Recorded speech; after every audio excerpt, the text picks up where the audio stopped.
323-3999. Welcome to the Nassfund FM100 Talkback Show. Good morning to you, wherever you're tuning in from.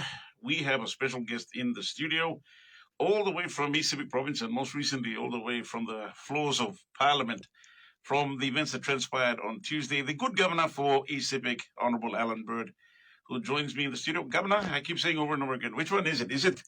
Is it the governor, or is it the provincial member, or is it regional member? Me foul. Which one's that? Well, the writs say provincial member. In Parliament, I'm a provincial member. Back home, I'm a governor. So those are the hats I wear. I hope it's not a case of being politically correct, because I wouldn't want to be on the wrong side. Yeah, well, some people get pedantic about these things and they get picky with all these little details. So some people are classroom. Speaking of which, well,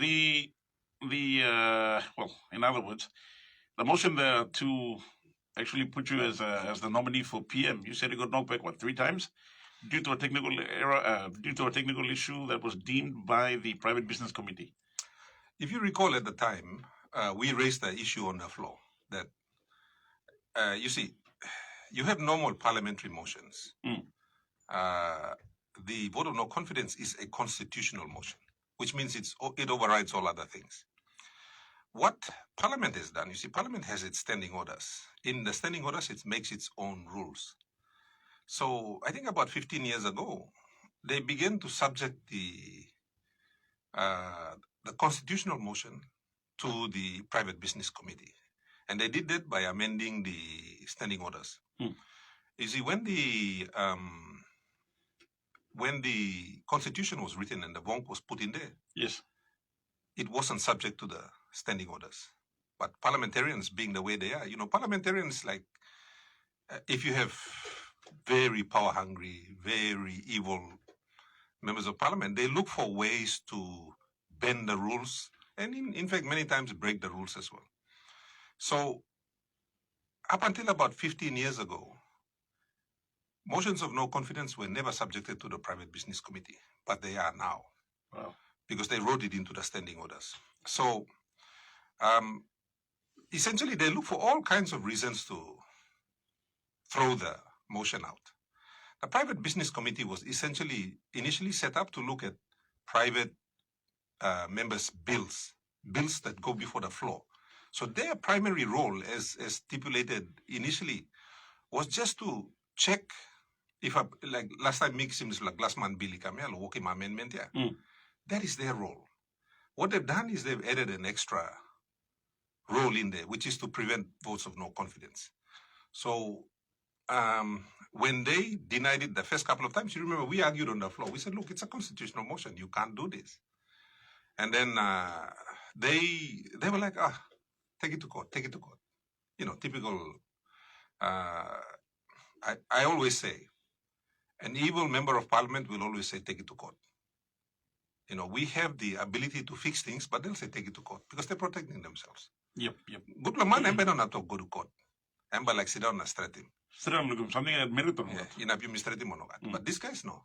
So you can tell immediately that you take it to court, which James Nomane did. You remember? Yes. Honorable James Nomane did. So Nomane took it to court. And like we knew all along that the Private Business Committee was exercising powers it did not have.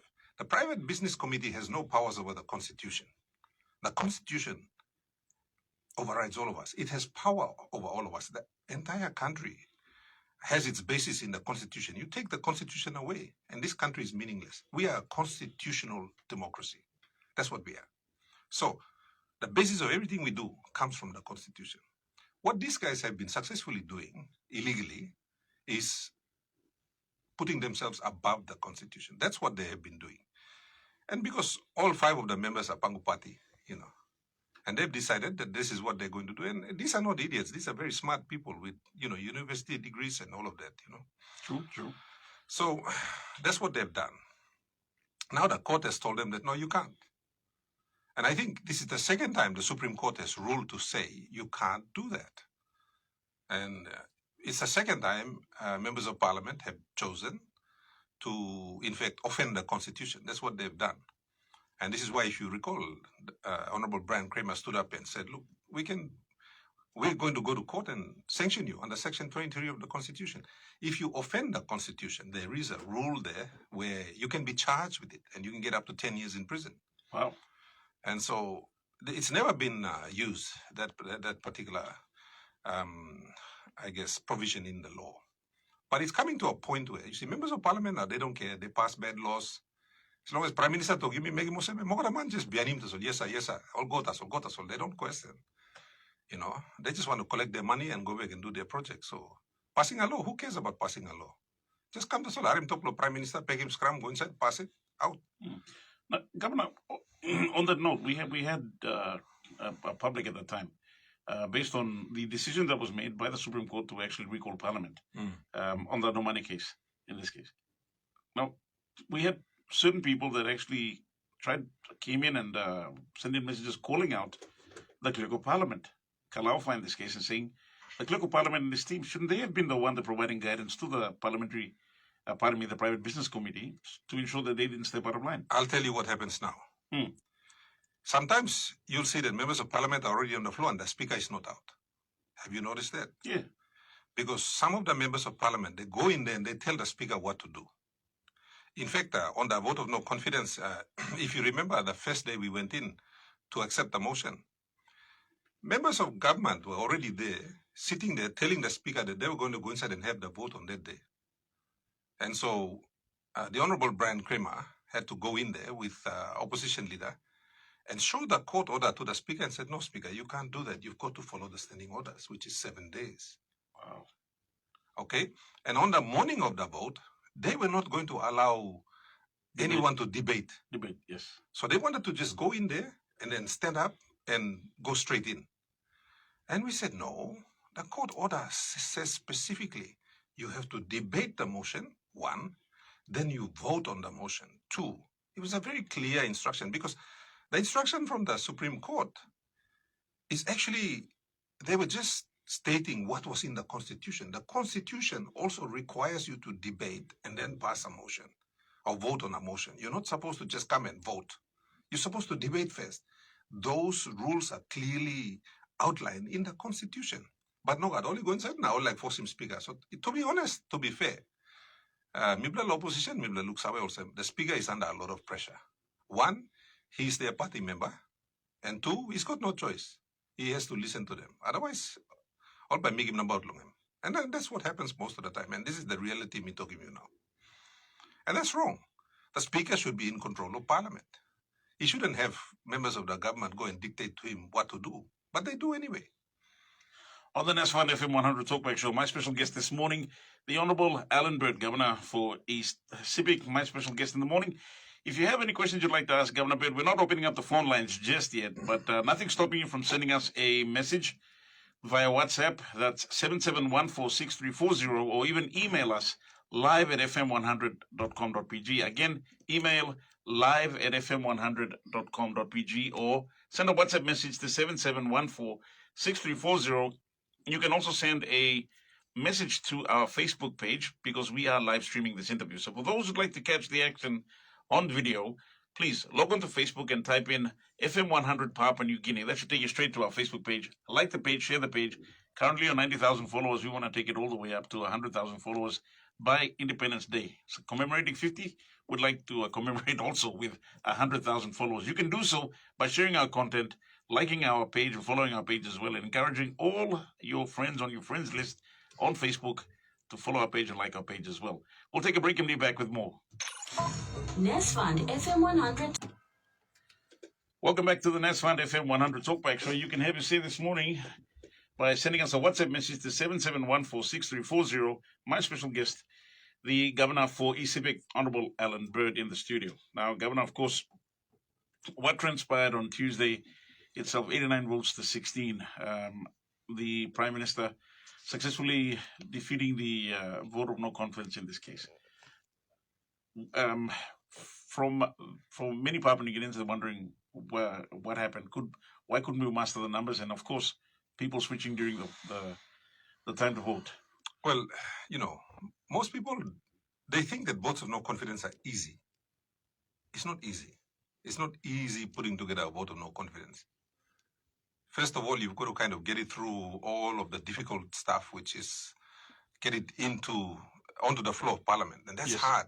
That's very hard. Because the government will use every trick in the book to throw it out, which they do quite successfully, yeah. And then the other thing is like, there's a lot of discussions that go on behind the scenes that people don't see. You only see the action on the floor. True, right? true. So obviously, when the right to move a vote of no confidence, that power rests with the opposition. It's really the only power we have. We don't have any other powers. So the power to nominate, to move a vote of no confidence lies with the opposition. It's specifically given to us, I guess, by law, and it's something that we use. It's the only thing we have, really. So when we were contemplating a vote of no confidence, obviously we have to talk to those in government. And at the time when Sepita was put on the notice paper, Sepita Ipatas's name, there was a discussion with leaders in the government.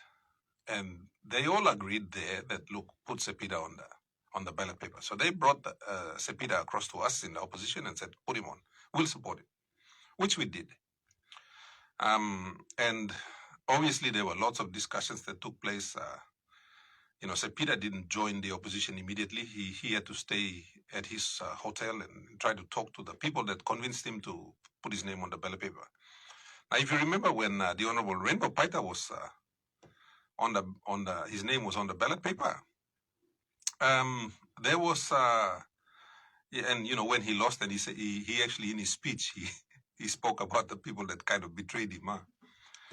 And to form a new government, you really need the members from government to break up. That's how it works. Opposition doesn't have the number. We just provide the platform, I guess, for the change to occur. The change comes from within government. And so, unfortunately, all of those people that convinced Sepita Ipatas to put his name on the ballot paper, at the 11th hour, they decided not to support him. Okay. And I'm not privy to those discussions, yeah. But I did speak to some of the members who are in government. Well, we all speak. I spoke to ministers, I spoke to backbenchers, and I asked them, look, what are you guys thinking? The sentiment I got was that they're all unhappy with the way the country is being run. And That's exactly what Sepita said in his speech, in his address, at his concession. Look, when you talk to members of parliament by themselves, they're all unhappy. I mean, I spoke to several MPs, the quietest ones are the ones from NGI. The NGI guys don't say anything. They just keep really quiet. So I spoke to a few of them. I said, look, what are you guys thinking? And they said, look, we're not happy with the way, James Marape and his team are running the country. We're just waiting for Bougainville to be independent and we'll be next. Wow. And I said, hang on. The problem is, about 5 people are. There's James Marape and Undialu and, a couple of others, they're the ones that are the real ringleaders. I said, why can't you just get rid of them? Why you want to break up the country as a solution to how these people are running the country? And they said, Mipla tired there, but Mipla sabe lo pasin lo but bagarapin Mipla, so Mipla must stop. But Mipla waiting Bougainville. As soon as Bougainville goes, NGI, we're going. I was like, wow. And then you look at the Papuan team. The Papuans had a meeting, convened by the Honorable Rufina Pita, and they're expressing the same sentiments. And all of that is a frustration with the government. I'm not in government. They're not frustrated with Allan Bird as governor of Sepik. But I know that my people are also having the same frustrations. It's a frustration of, on top of the same things, law and order, lack of opportunities, lack of power. We can't get power. Water problems. There's no money coming down to maintain, all of the normal problems that every single province has, which are sort of, because we have a centralized system of government, all these problems start in the center. So the center collapses, the outside collapses. So we have all the same problems. But then all of these problems and how the country is managed, how things are prioritized, it then leads to other things. People are realizing, all right, well, look, as leader for so-and-so, I'm not really getting anything done because everything is done from the center. And the problem is the government. And rather than dealing with the government, they would prefer to break up the country. These are the sorts of discussions that are going on amongst members of parliament. How should I say? If I could use an analogy, this is the case where I would describe it as a very toxic marriage. You've got one very unhappy partner who can't really speak out about what they see is wrong. And they're looking at probably, going to the courts to actually dissolution the marriage in this case. They're suffering, but they're staying because they can't really speak out. Otherwise, they get all their benefits cut. I describe it like this. You have a rat in your house, destroying your house. Rather than deal with the rat, we want to burn the house down just to kill one rat. That's what we're trying to do. Goodness. That's the way I see it. You should deal with the rat. Don't burn the house. On the Nesfand FM100 Talkback Show at this juncture, if you have any questions, please don't call in just yet. We haven't opened up the phone lines. But again, please post your comments on our Facebook page. I'm seeing a lot of the comments being posted right now and your questions as well.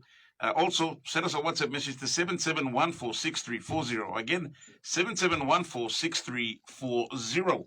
My special guest, the Honorable Allan Bird, Governor for East Sepik, this morning on the Nesfand FM100 Talkback Show. We'll take a break and be back with more. Nesfand FM100 Talkback Show. Governor Allan Bird, the Governor for East Sepik, my special guest in the studio this morning. And good morning to those of you currently tuning in all the way from East Sepik, wherever you may be, up in Weatu, Blonga, Wantok, Starblong, Surrender Hill. Been there one time. Monitoruli Blogata. And those currently listening on a bus traveling from, I think, Wasara. Someone was saying, thank you, Thomas. Appreciate your company this morning. Governor, with what's transpired, you put out a post, was it yesterday or the day before, where you're saying, and this is what I asked you last time, many people, we've got from most of our feedback from our listeners out there and our viewers, they're saying, okay, if you wanted to be, if you have the mandate to be an alternate prime minister, unfortunately, you're not a party leader for that matter. You start nothing with no party affiliation at this point. And you did post something yesterday that said that, well, the call for you to actually create a party, or even there's a possibility that you could represent a party or take over a party in this case. You said you would consult. So, big question, does that mean that you will be going beyond the 10-year promise that you made to yourself? Well, first of all, the Constitution is quite clear. Any member of parliament can be nominated to be prime minister. It doesn't have to be a party leader. Okay, so let me make that clear. It's just that, like I said, members of parliament, they like to make up little rules that give them comfort. But the Constitution is quite clear. Any member of parliament can be nominated to be a prime minister. James Marape wasn't a party leader when he became prime minister. He just had to stitch Pangu party together after, if you remember the events that followed, But up until that point, he wasn't a party leader, yeah? But now they want to change the rules just to make it suit themselves. And that's the other thing, there's, I think, Section 63 of the Organic Law on Provincial and Local Level Governments, the invitation letter. Personally, I believe that that's illegal because it infringes on the rights of members of parliament. As you know, before the vote of no confidence, I put in a Section 145, the reference, the amendment, Section 145.5, is now before the courts, and we're going to be hearing it. I believe it's unconstitutional also, and I believe that the courts will rule and support the Constitution. I have a strong belief. That's the reason we filed. The next one we're going to file is the Section 63 of the Organic Law on the invitation. I believe that's illegal because the Constitution is not subordinate to an organic law. It's supreme. The Constitution is supreme. So whatever is in the Constitution needs to be respected. So that's the next reference that we're going to take to throw that one out. And then, NEC, the government brought in a bill, sneaky. They sneaked it in. It seemed like a little bill, and in fact, I never read it. Because they bring it to you now and then they expect you to read it and pass it like 5 minutes later, But that particular one I didn't read. I was busy, I think, reading the bill on the text bill, which was 118 pages. And anyway, so they sneaked that through, and in there they said that NEC decisions are now non-justiciable, which means that the courts can't hold NEC to account. So that's one that we have to take to court and throw out. We also have to take the anti-terrorism bill to court. There's quite a few things there. But, even then, too, we face another problem. The problem is that if you are going to take any of these things to court, you need permission from the Attorney General. So these are some of the, like I said, they do a lot of things to protect themselves. A lot of these laws are passed to protect the government, which is wrong. The government should be accountable to the people. It cannot shield itself from scrutiny. It cannot shield, like, for example, if NEC took a decision that affected a company or affected you or me, yep, I should have a right to go to court and say, look, this is wrong, and get the court to rule. Well, they just passed a law that said, no, you can't do that. NEC basically makes decisions and nobody can question it. That's what they're saying. So these are some of the laws that the government has been amending to protect itself from, I think, the public, all of us. That's what they're doing. And so that's what we're doing. We're just going back to court to say, no, it's unconstitutional. It's unconstitutional. Throw it out. Rouse him. So coming back to my question. Oh, there's a lot. Well, look, I personally think that, members of parliament shouldn't become entrenched. You may go inside and look him also more. I'm garden blaming by missing on have na over the time na stapa. And so I plan to serve as a governor for 10 years. And there were a few things that I wanted to achieve, and I've achieved most of them already. There are only two things left. One is the airport extension, which, we're working on it now. And the other one is the solar power supplier. These are things that came on. And so hopefully by last quarter of this year, we're going to get a solar power station in with the help of the European Union. So, and the Australian government. So after that, there's not much for me to do. And I'm quite happy to go. I want to retire. I can't keep fighting with people that don't understand, and people with evil intentions, and all they want to do is protect themselves. But then, I guess when you're doing the right thing, all man many looks away. So there's been a call even across the country, which surprised me, to be honest. And that's why you see in the parliament sitting on Tuesday, I just kept quiet. I didn't want to make any noise. And credit to Kramer, Sepuka Temu, Kerenga Kua, amazing young James Numane, young Keith Iduhu, even Governor Central, amazing people with their amazing intellect and insight. And, the debates that came forward was just very rich. I was impressed with the team, Dr. Lino. Mm. So, so I sat there and I decided not to become involved because I thought, online to all fit man, look, I'm heavy, all stuff. So, Larry more working work now. So I just kind of didn't want to participate too much because they were doing a great job. They didn't need me to weigh in. But somehow, me looking at some people from Papua New Guinea only, and I got so many messages from so many people, and even on your own Facebook page. On my own Facebook page too, which surprised me because I didn't expect it. But I think maybe I'm doing a few things that Papua New Guineans find refreshing. Papua New Guineans are sick and tired of the way we run the country. And there's not a lot of transparency, and we're trying to reduce transparency. And I think when they see that someone is, all my training, I'm trained by BHP, basically. I'm trained to run a mine. That's my training. I'm trained to be a mining executive. So in my training, we are taught that transparency and accountability is everything. People need to understand what the business is all about in order to make it work. So that's the training I've received. So when I'm in government, like in Sepik, I've done the same thing. I've brought transparency to the process of government. So people are participating more. You hear people like Dr. John Momisa, the father of our constitution. He talks about people participating in democracy. Well, in private sector, that's the way you operate a business. Is everybody in the business needs to understand how the business is. And so that's how I've been trained. Mm.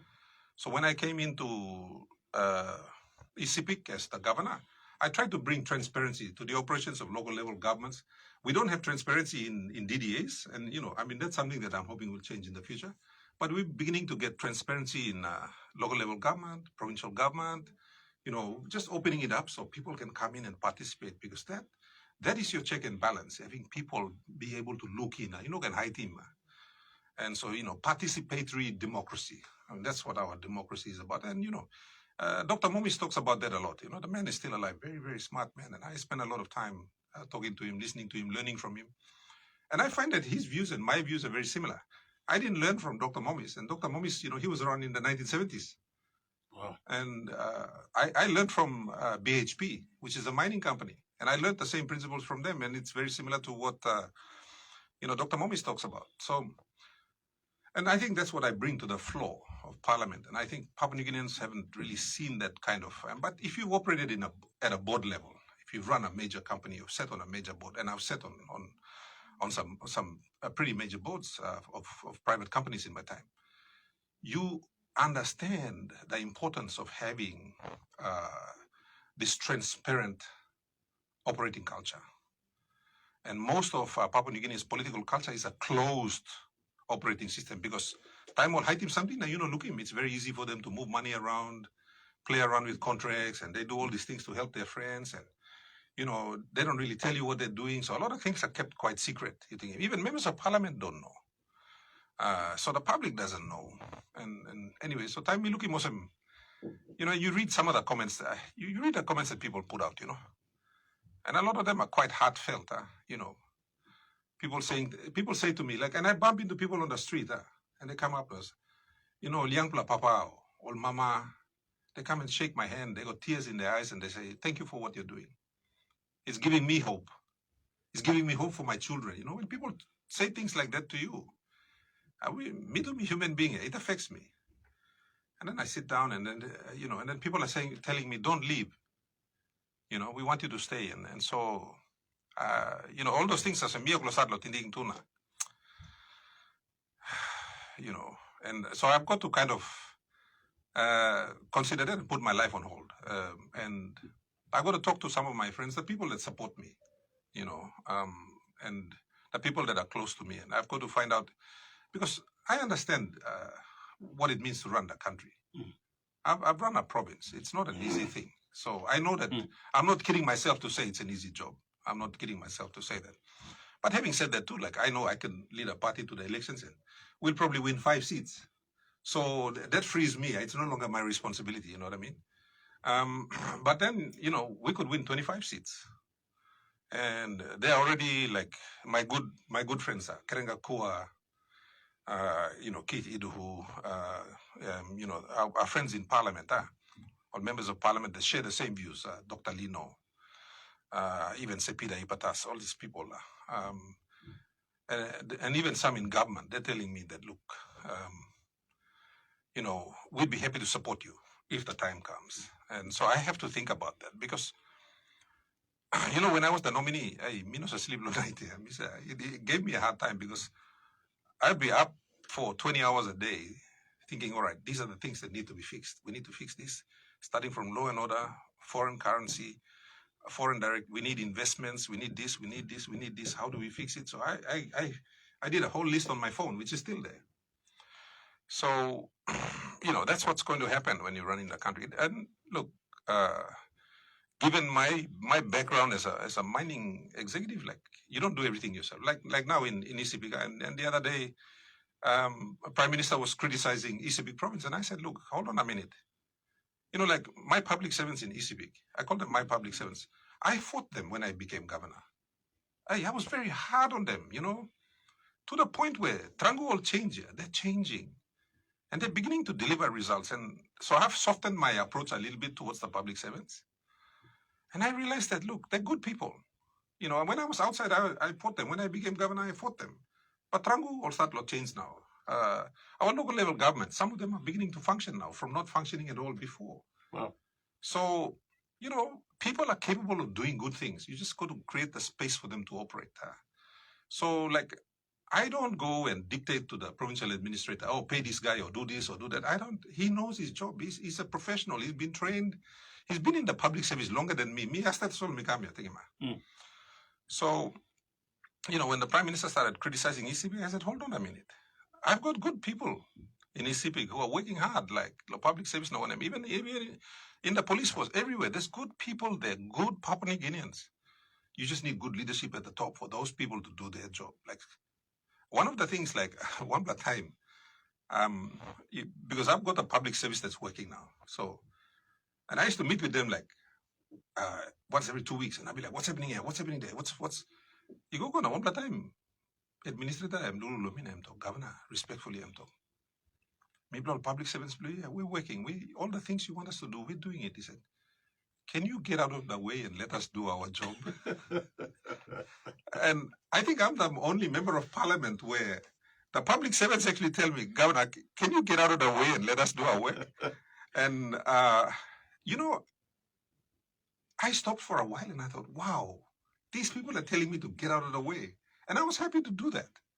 And I think that's the way I operate. I need good people to do my work. I can't do my work myself. You can't micromanage. No, I don't micromanage. I was trained not to micromanage. So, and this is where I'm thinking to myself, all right, it's a hard job if you're going to be prime minister. I mean, I never thought that far ahead. I thought about, I've worked out how to be a governor. I've worked that out. And so, you're just taking that to a higher level. But then I told myself, look, in the departments, you've got highly qualified people there, many of them with master's degrees, multiple master's degrees, some of them. They've got good training. They may have to be upskilled a little bit. A lot of the secretaries are very competent, You just need good ministers because a lot of the ministers are not qualified. You've got a highly qualified secretary and a minister that basically thinks he knows what he's doing but doesn't. Yep. So you just got to fix that, and then suddenly you'll find all these brilliant Papua New Guineans in public service positions are going to perform. So I thought, all right. So I'm thinking about it and thinking, all right, yeah, you might look. The likelihood of failing to become prime minister is very high. You can't dream and say, look, I'm going to be prime minister.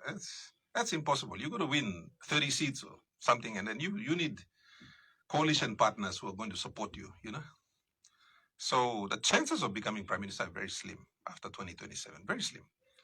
And so I'm thinking to myself, yeah, okay, the chances of failure are high. And I just need to find out the people that are going to back me up. Like, for instance, and, I thank the Papua New Guineans for saying, all about contributing money na dislana. That broke my heart. Like over the election, I miss a broken business, I miss a road. I miss a Philip Sam money, man merina. Because you don't want to let people down. You get their money and they're expecting you to do something great, and then suddenly you falter. So letting people down is something that I struggle with, letting the public down. But I'm thinking, if everyone is game and it's something that I want to think about for maybe the next 2 months. And I want to talk to people in the private sector. The people in the private sector, they need a good government. They know it. We all know it. So they drive the economy. And now, so I want to talk to some of the business people out there and say, look, if I do this, if I stick my neck out, I'm happy to stick my neck out. I always stick my neck out, but I do it as an individual. And and I have a great team. I like the, people like Krenga Kua, James Donald, all these guys, Kramer. Even to some extent now, Peter O'Neill. Peter O'Neill, he's been sitting back a bit and sort of letting us do our thing, and just seeing them there, and you're thinking, all right. Maybe we should think about this, and it's not for me. It's for the people. I mean, I'll be honest. I've got a job offer to leave Parliament, and go and run a major company, which is something I'm very good at doing, and I'd love to do that. Do something easier. I don't want to. In Parliament, sometimes it's a sin to be intelligent, and I sometimes feel a bit bad that when I'm out there debating and I make other members of Parliament look bad. Mr. Pilim, no good Kenya. But in private sector, they're all really smart people. So you're sort of in your element there. You're working with people that are at your level. So I kind of wanted that a little bit, you know what I mean? But look, it's something that it's a big decision. I got to go back and talk to everyone, and especially on CBG, so I want to go back and talk to a bunch of them and get a feeling and lay the cards out. I'm not a guy that runs into things blindly. I want to look at the entire landscape and figure out if it can be done or not, and what can we do, what can't we do, figure out how much it's going to cost, and then we work on that basis. So, sorry, I'm long explanation, but it's not an easy decision to make from my perspective, and I wanted to give people an appreciation about why I want to take some time and do this thing properly, and then come back with a response. But when might that be if I'm not pressing too much? maybe in a couple of months. I'm going home over the weekend, and we got stuff to do at home. Maybe to travel around, plenty of road, Brooklyn. They're all national government roads. The road to collapse about. We don't have the money. We haven't received any money from national government since May last year. So, since May last year. Since May last year. So approaching 12 months. Yes, 9 months now, no got money. So another 3 months, and it'll be a record. 12 months not receiving any money from the national government. On the Nesfund FM100 Talkback Show, we haven't opened up the phone lines just yet, so talk We're going to be taking a look at some of your messages coming in via WhatsApp and via Facebook. On the Nesfund FM100 Talkback Show, my special guest, the Honorable Allan Bird, Governor for Sepik. Nesfund. On the Nesfund FM100 Talkback Show, welcome back. Just some questions from some of our viewers out there and some of our listeners. In this case, stating some of the following questions, and from Amos, all the way from Magarima, asking Governor Bird, why is it that your own Sepik MPs don't support your I think he's using the term support your plight to be PM and to change the government. What do they know about your leadership style and association connections, etc., that the rest of PNG don't know that's preventing them from supporting you in this case? And he gave an example. Even Richard Maru doesn't seem to support you in the opposition. And why is it that he remains with Marape in this case? Oh, look, there are many reasons. But look, how do I run the province? I mean, I run the province very transparently. And I'll give you an example. This year, when we had to pass the budget, we need what we call a JPP BPC resolution. Now, my members of parliament trust me enough. I think only 2 MPs, member WeWork, and no, only member WeWork was available. So we didn't have quorum to pass the budget. So what I did was I just got on the phone. I think Minister Maru was in Japan, and Honorable Wapunai was, because he's an assistant speaker, so he was in Indonesia, picking up St. Michael's statue, the one that's supposed to be mounted for the 50th anniversary celebration somewhere in Mosby. So all our MPs were all over the place. So all I did was rang them up on the phone and said, look, we're trying to pass the budget here. Are you guys happy with the budget? And so I got a verbal resolution on the phone to pass the budget. They didn't have to be there physically. So in terms of our working relationship, I have a very good working relationship with all my MPs. In fact, in our secret discussions, they tell me, and it's not a nice thing to say, but I'll say it. They say this. They say, look, James Marape is a Highlander. If we don't work with him, you saw him, but so you keep doing what you're doing, and we'll stay in government. Goodness, it's got to that point. It's at that point. So, I have no, if Big Brook come up with government, they'll all leave. You think him. There are 3 Sepik MPs, and I'm counting East and West. That actively talk to me every day. Essentially, and support me openly. 3 or 4. So, and I understand why they have to stay in government and keep quiet. It's the same reason everybody else stays in government and keep quiet.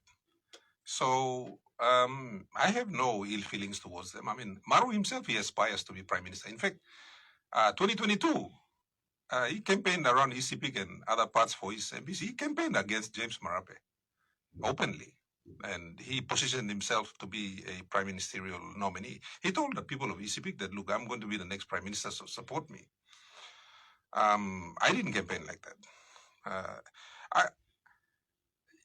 One of the reasons why I stayed as an independent MP is that I didn't want to fight for party leadership, and I didn't even expect to be a nominee, I left to join the opposition when I found out about the Paraka payments and all of this. And I also found out that, you remember the RESI program? They were fixing classrooms and things like that. I found out that, James Marape was the education minister at the time running all those contracts, hitting him. I didn't know those things. So, when I found out, I got uncomfortable supporting the prime minister and I left. So, Maru I can understand because he wants to be prime minister. So, supporting me would sort of go against his own personal ambitions, Me, to be honest, I don't really care either way, I mean, like I said, I've got opportunities in private sector. One of the reasons why I've stayed honest and transparent in the way I operate is because, like Bagarabim Nemblumi, when I finish from politics, I want to go back to private sector, and I want to go and make some money. For me, making money is in the private sector. It's not in government. So keeping a good name and maintaining my integrity is important financially for me, Is it easy trying to maintain that? It's hard. But I mean, for me, it's easy. It's something I've done all my life. So, I don't try to go and get involved in funny contracts and, this is wrote them how much? 200 million. Okay, let's give the contract at 380 million and let's split the difference. I mean, that's what people are doing. Everybody knows it, I don't get involved in things like that. Because I feel that a good reputation is worth more than whatever money you might make now. And, when you make money the hard way, it lasts. If you're going to cut corners and do silly things, you can make 10 million kina tomorrow solve by penis. I'm not going to just plug in. So, and I mean, look, it's a selfish reason for keeping my name held clean. But a clean name is very rare in Papua New Guinea. So, especially like someone like me with a business background, I deal with, very significant, I deal with a lot of billionaires that are interested in sort of working in Papua New Guinea. And many of them have made me offers to go work with them, because of my reputation. So, for me, there's value in keeping a good name, and I maintain that. And I never planned to be in politics for a long time. I thought, come in, do my bit. I'll be in province Flomina, something which I've done. I mean, I could do more, but everything is done. It's a centralized government, so all authorizations come from Waigani. So within that system, I've done all I can, and I plan to leave when my job was done. I didn't plan to come and be a politician until Milapun and Dailo or come a prime minister. I didn't plan on all those sorts of things.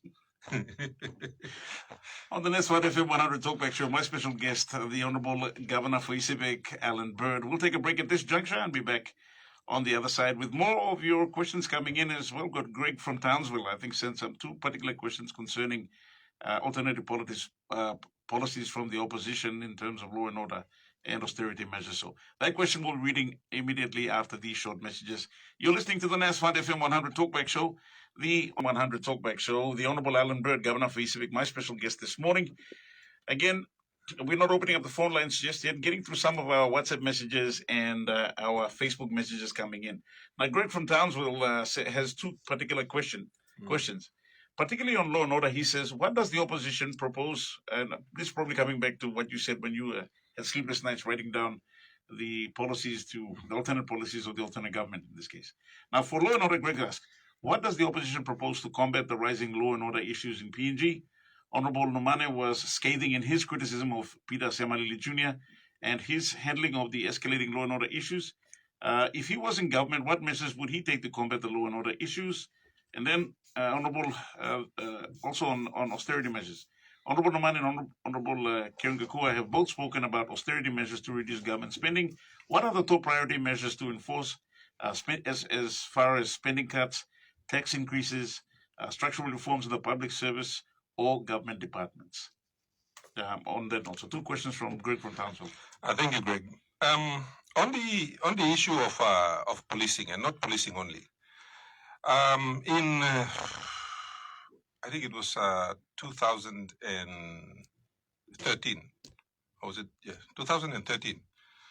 I was an advisor paid for by the Australian government, working for the late Manasupe Zurano in the Department of PM and NDC. And we had a meeting with and we did some work, myself and a couple of other experts, and we met with John Carley, who is now High Commissioner to Australia. He used to be Secretary for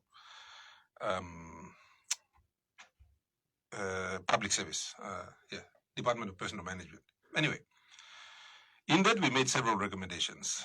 One of them was, and we recognized even back then, that you had management gaps for police. For instance, and we call it the missing middle. In management terms, we call it the missing middle. So one of our recommendations back then, which, when James Marape became Prime Minister, I told him the same thing, and I gave him the same advice. which was they've got to build their middle management in the police force, not just police force, but the public service generally, and start training public service leaders. And as you know, if you go back all the way to Vision 2050, we've got some of those recommendations in there as well. So this thinking goes back, quite a long way. It's not something that's recent. And so I'm happy to say that some of those things are being implemented now. For instance, I understand that we have 200 young police officers who are who are attached to the Australian police now as part of their training program, and they're going to come out, and hopefully they'll be, once they're ready, they'll be dispatched to the districts and everywhere else and start to provide that leadership that we need to that's missing in the middle. For instance, you've got PPCs, and then from the PPC down, a PPC is giving orders to a sergeant. That's not supposed to happen in the structure of the police force. So structurally, those are some of the things they've got to fix, and these are things that have been missing for a while. That's one. Two, you need a stopgap measure in the meantime. And right now, the way the police are structured, again, it's fully centralized, which I understand. But in terms of financing, you look at Sepik. Sepik is a province that's larger than Israel in terms of land area, so it's not small, it's huge. And we only have I think it's 155 police officers. We don't have a lot of police officers, so we need more. All right. But the other problem they have is operations. They don't have any money to operate. The Sepik Provincial Police Commander gets about 194,000 kina a year. And he's supposed to run police in 6 districts with that money. So one of the things I've been doing in Sepik is we've been taking our tax money and we've been funding police operations. I think this year, Sepik Provincial Government is going to pay about 2.6 million to get an additional 200 reserve police officers to go in and help our 155 regular police. So we're doing that this year. But on top of that, we're spending about 1.8 million, which is to pay for their fuel, pay for their computer, ink, printers, coffee, tea and sugar, tires for their cars, maintenance for their cars. We're having to do that. Now, meantime, the police command here in, if you remember what the treasurer was saying, the police command here in Konedobu is going to receive 600 and almost 700 million this year. They're going to get 700 million. Now, from our tiny budget, we are having to fund police operations in Sepik. One of the things I would do very quickly is to move some of the funds from provincial headquarters over to all of the provincial commands. But you don't give the money to the PPC, you give it to the provincial administrator. You put it under his vote because the provincial administrator is a senior, he's an executive level appointee in the public service, very senior, more senior than the PPC. So you allow him to use his Section 32 powers to operate those funds. So different sized provinces, different amounts of money, that way, for example, the taxpayers' money for Sepik, I shouldn't be spending it on law and order. I should be spending it on other things that are of value to the people of Sepik, but I'm spending it on law and order. And every single toya I'm finding, I'm pushing to law and order. But you have a 700 million kina budget that belongs to the police here. I'm building a police barracks now using PSIP money because I want to attract the regular officers that graduate out of, I want to take 40 new officers to Wewak, and then I want to build another police barracks in Maprik. So I take another 40 officers there, regular policemen, to beef up the numbers. So I got 3 districts covered on one side, I got 3 districts covered on the other side. Yep. Now, I'm not supposed to be building police barracks. I'm Wokblong, national government, but I have to do it because my people need law and order. It's not only me. You go to every single province and people are doing similar things. So the question is, I have to say, Deputy Commissioner Mitna, he's been really helpful. Tranguem Safly Gokamna, we talked to him and he's been trying to help, beef up our capacity. And I'm just using Sepik as an example, but it's the same story everywhere else. But that's something I do immediately. Coming to austerity measures. And this is where I think we differ in our opinions with the government of the day. I've had these arguments with Ian Lingstaki and even with Prime Minister Marape. Prime Minister Marape believes in raising more and more money and, giving that money to members of parliament to go and spend. I believe in raising or using your existing revenue streams. You don't have to go and tax people more or everything. And if you remember, I made a proposal, which is a very good proposal, based on international benchmarks. to go to a block grant system. A block grant system would cost this country an extra 3 billion kina a year. Mm. Now that would make all the provinces work. It would, and this money would come out of the, the PIP budget. It would come out of the budget, the national planning managers. If you moved an extra 3 billion down, the national government would still have 7 billion kina to play around with. So you just have to shift and change the funding structure and the responsibility structure. You wouldn't have to raise more money. And this is where we come back to, if I took over government tomorrow, I'd stop the borrowing straight away. And I'd find savings internally to make sure that because you got to remember, this government has borrowed more money than all the governments since independence. They've beaten everybody and they've gone over.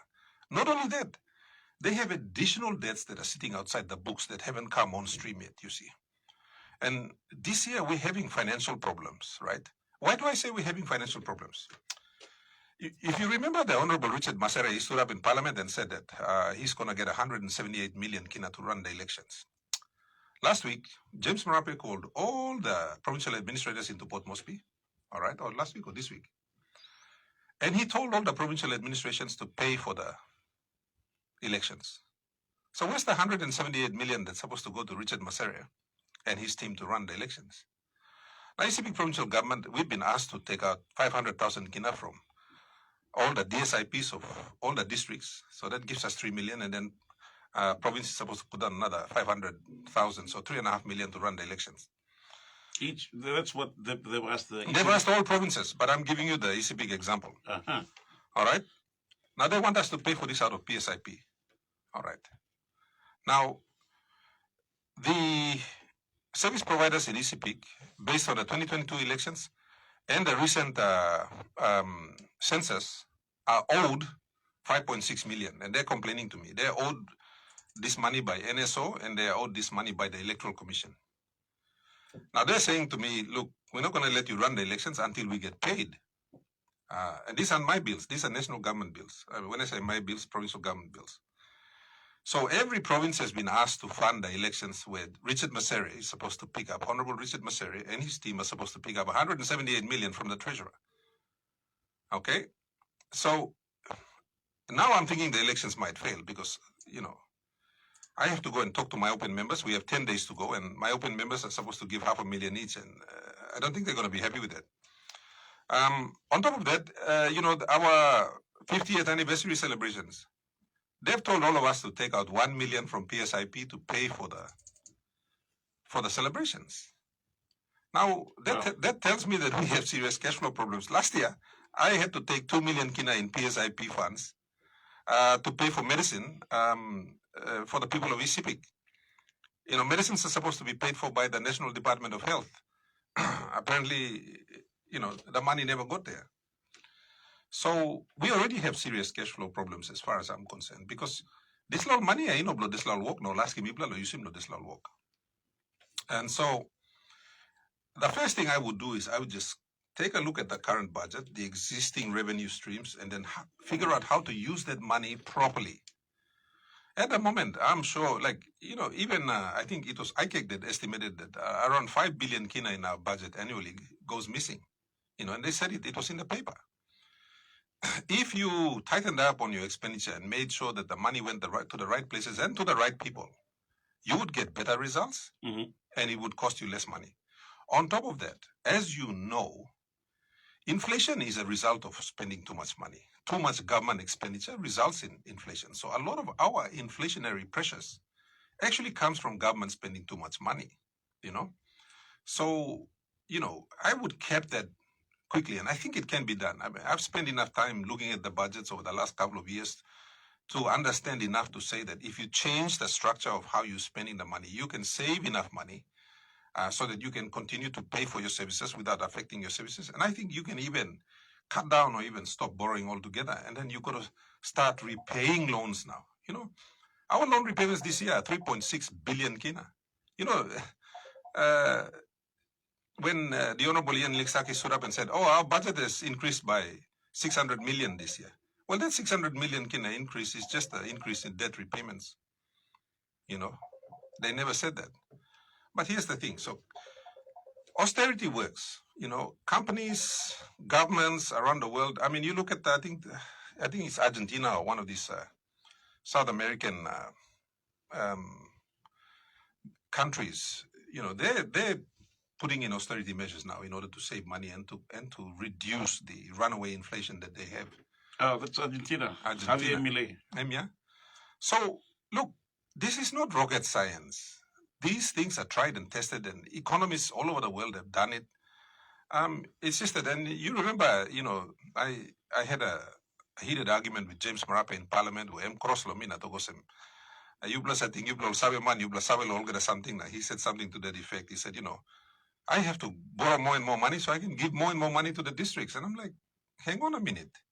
You've given so much money. Have you gone down to measure, what you're achieving with all these monies? You know what I mean? So, my disagreement with James Marape is basically on management issues, how we're managing the country. I have nothing against the man personally. And EMSA cross time, talking more, making more EMSA cross. It is not a private thing. Running the country and something little people here. We should be more open about how we do it, and bringing in austerity measures and doing the right thing to get more bang out of the budget. It's what we should be doing anyway. We shouldn't be running around borrowing, and we shouldn't be running around increasing taxes on everyone to get more and more money. To do what? We should be achieving more with the current monies that we have. And what they're doing now is the national government is spending a lot of money, and they're cutting the funds that go down to the provinces. If you remember in 2023, and I asked the question last year, there was $1 billion kina that got reallocated. Part of the money that got reallocated in 2023 came out of the health department, and I think it came out of the budget that was to pay for medicines. So they cut money from everywhere else to send it to members of parliament. And we still don't know to this day who got that 1 billion kina. I hope that answers your question. On the NASFAD FM100 Talkback Show, we'll take a break at this juncture. And coming up as well, yes, more of your questions. You're listening to the NASFAD FM100 Talkback Show. Honorable Allan Bird, my guest this morning. NASFAD FM100 Talkback Show. For more information on our discussions, visit our Facebook page. Go to Facebook, search NASFAD Talkback Show -FM100, hit like and follow us. You can also inbox your views directly to our Facebook page. This is like the austerity measures thing is something that we actually have a real difference of opinion. From the food from the next door is making me hungry. I don't know the first thing about it. Hold it right there. The midday show has got you. Welcome back to the NASFAD FM100 Talkback Show. Honorable Allan Bird, my guest this morning. Governor, you also mentioned during the talk on austerity measures. I think one question that came in from Greg of Townsville also was touching on the bureaucracy that we have, and in particular when you have state agencies and departments that seem to be having duplicate roles in this case. For me, one example would be when you talk about a huge amount of money being given to at the district level. Now we've got the DSIP in this case. You have this is something that it confuses me sometimes. You have the DIRD, Department of Implementation Rule Development, that monitors that. But then the Constitution provides for the Attorney General, the Auditor General, that's supposed to be keeping an eye on it. Sadly, over the years, I keep saying this over and over again. Auditor General seems to be one of the most poorly funded constitutional offices that we have. They've just got enough just to pay the light bills, just to pay for the rentals, just to pay for remunerations, and that's all. And just coming back to this, would you be looking at restructuring or doing away with some departments? And when you mentioned Javier Milei from Argentina, that's what he did. He looked at departments that didn't need to be there, and he said, that's when the term afuera became popular, because he said, with this one, afuera, ticked it off while he was speaking in Argentina in this case. No, look, the entire system needs to be reviewed. And this is where, and if you remember some years back, there was a government policy to move public servants out to the districts, okay? Now, that decision's been there for maybe 10, 12 years. It's never actually been done. Now, in Sepik, we've tried to do that. We've tried to sort of rebuild our local level governments, and we're trying to push our public servants down. So fixing the houses, all those kinds of things to get the public servants down there to the LLG so they can serve our people there. Okay, coming back to the national departments, when you have so many people doing the same thing, it leads to inefficiency. The PNG government public service structure at the moment is inefficient. So I bring you back to, when I talk about block grants, people don't understand the full extent of the block grant. The block grant is about pushing funding and responsibility down to where it matters. Okay, that means that your national agencies will remain as oversight and what we call audits and inspections. Yes. So you would have to strengthen your audits and oversight at the national level. So what will happen is that policy gets developed at the national level, implementation occurs at the provincial and district level, which is where the people are. You then need to strengthen things like auditor generals, things like National Economic and Fiscal Commission, which is part of Treasury. You need to strengthen DIRD, for instance, so that if you are going to maintain those funds down there, you see, what happens at the moment is you got national departments that implement, and then you got national departments that are supposed to do the oversight, audit, and inspection functions. But you can't audit yourself. You see, the principle in management is that if I do something, someone else needs to come and audit me. And that's a check and balance. Yep. What's happened in our system of government is, I think a lot of money gets misused in an inefficient system.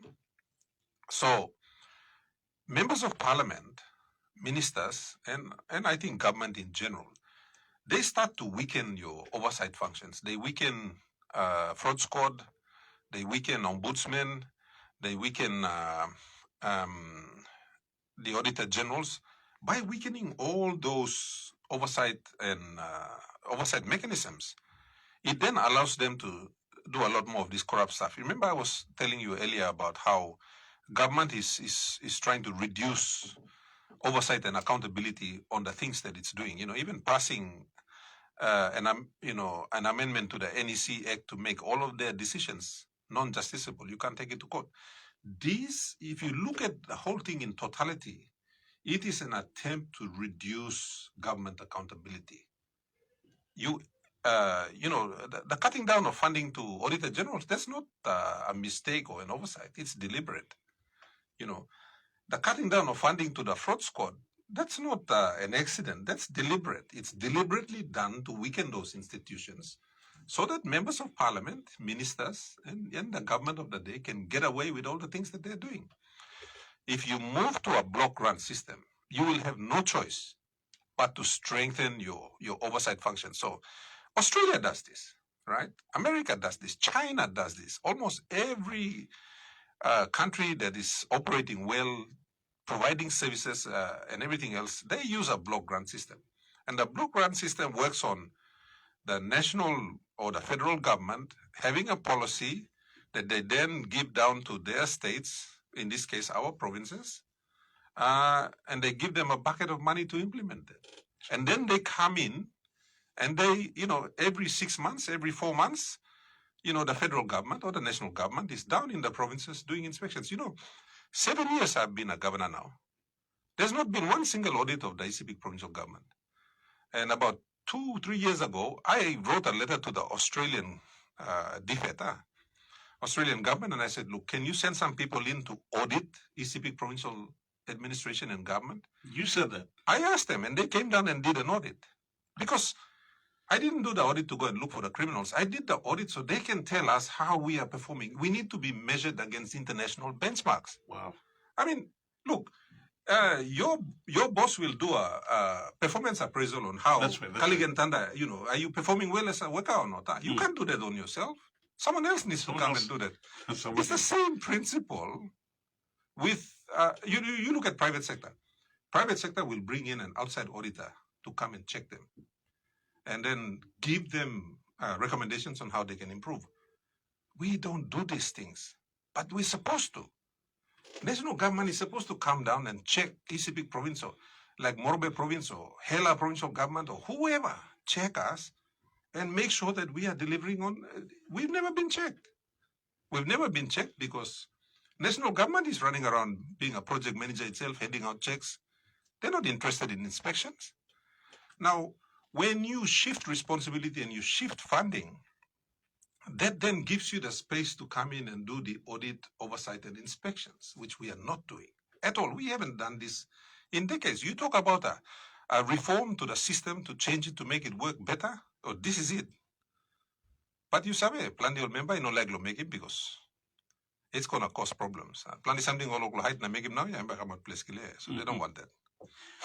On the next one, FM100 Talkback Show, some messages coming in. I think this is just comments. Nicholas from Caving Town morning through saying, please ask Governor Allan Bird if he could have a party and hear its people's the people's cry. I will be one of the first to contribute from my small plane. This is exactly what you were saying earlier on. Also, this one from one of our listeners said, "Good morning, Governor Bird. Please form your new party and pursue your position for 2027 for the PM seat. We have suffered enough at the hands of scavenging, selfish, greedy politicians."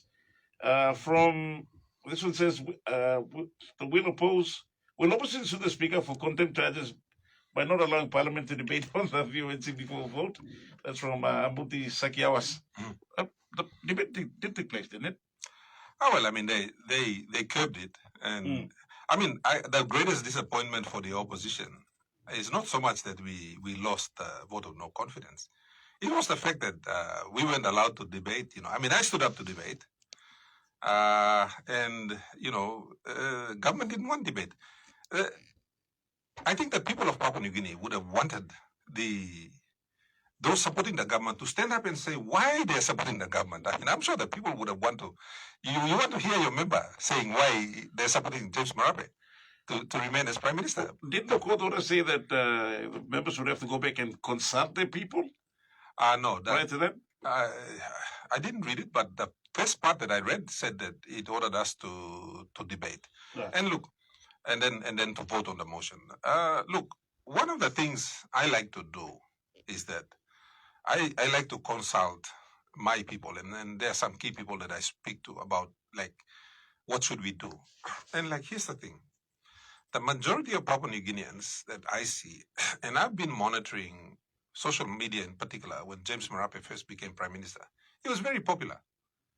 You know, he would go out and take one photograph and put it there, and there'd be like, 5,000 likes, and loves and all these things. And people would go and, like, there'd be like 300 positive comments. Today, James Marape, Prime Minister, when he is making a public speech, and, whether it's MTV or National or Post Korea or whoever, they put their online stuff there.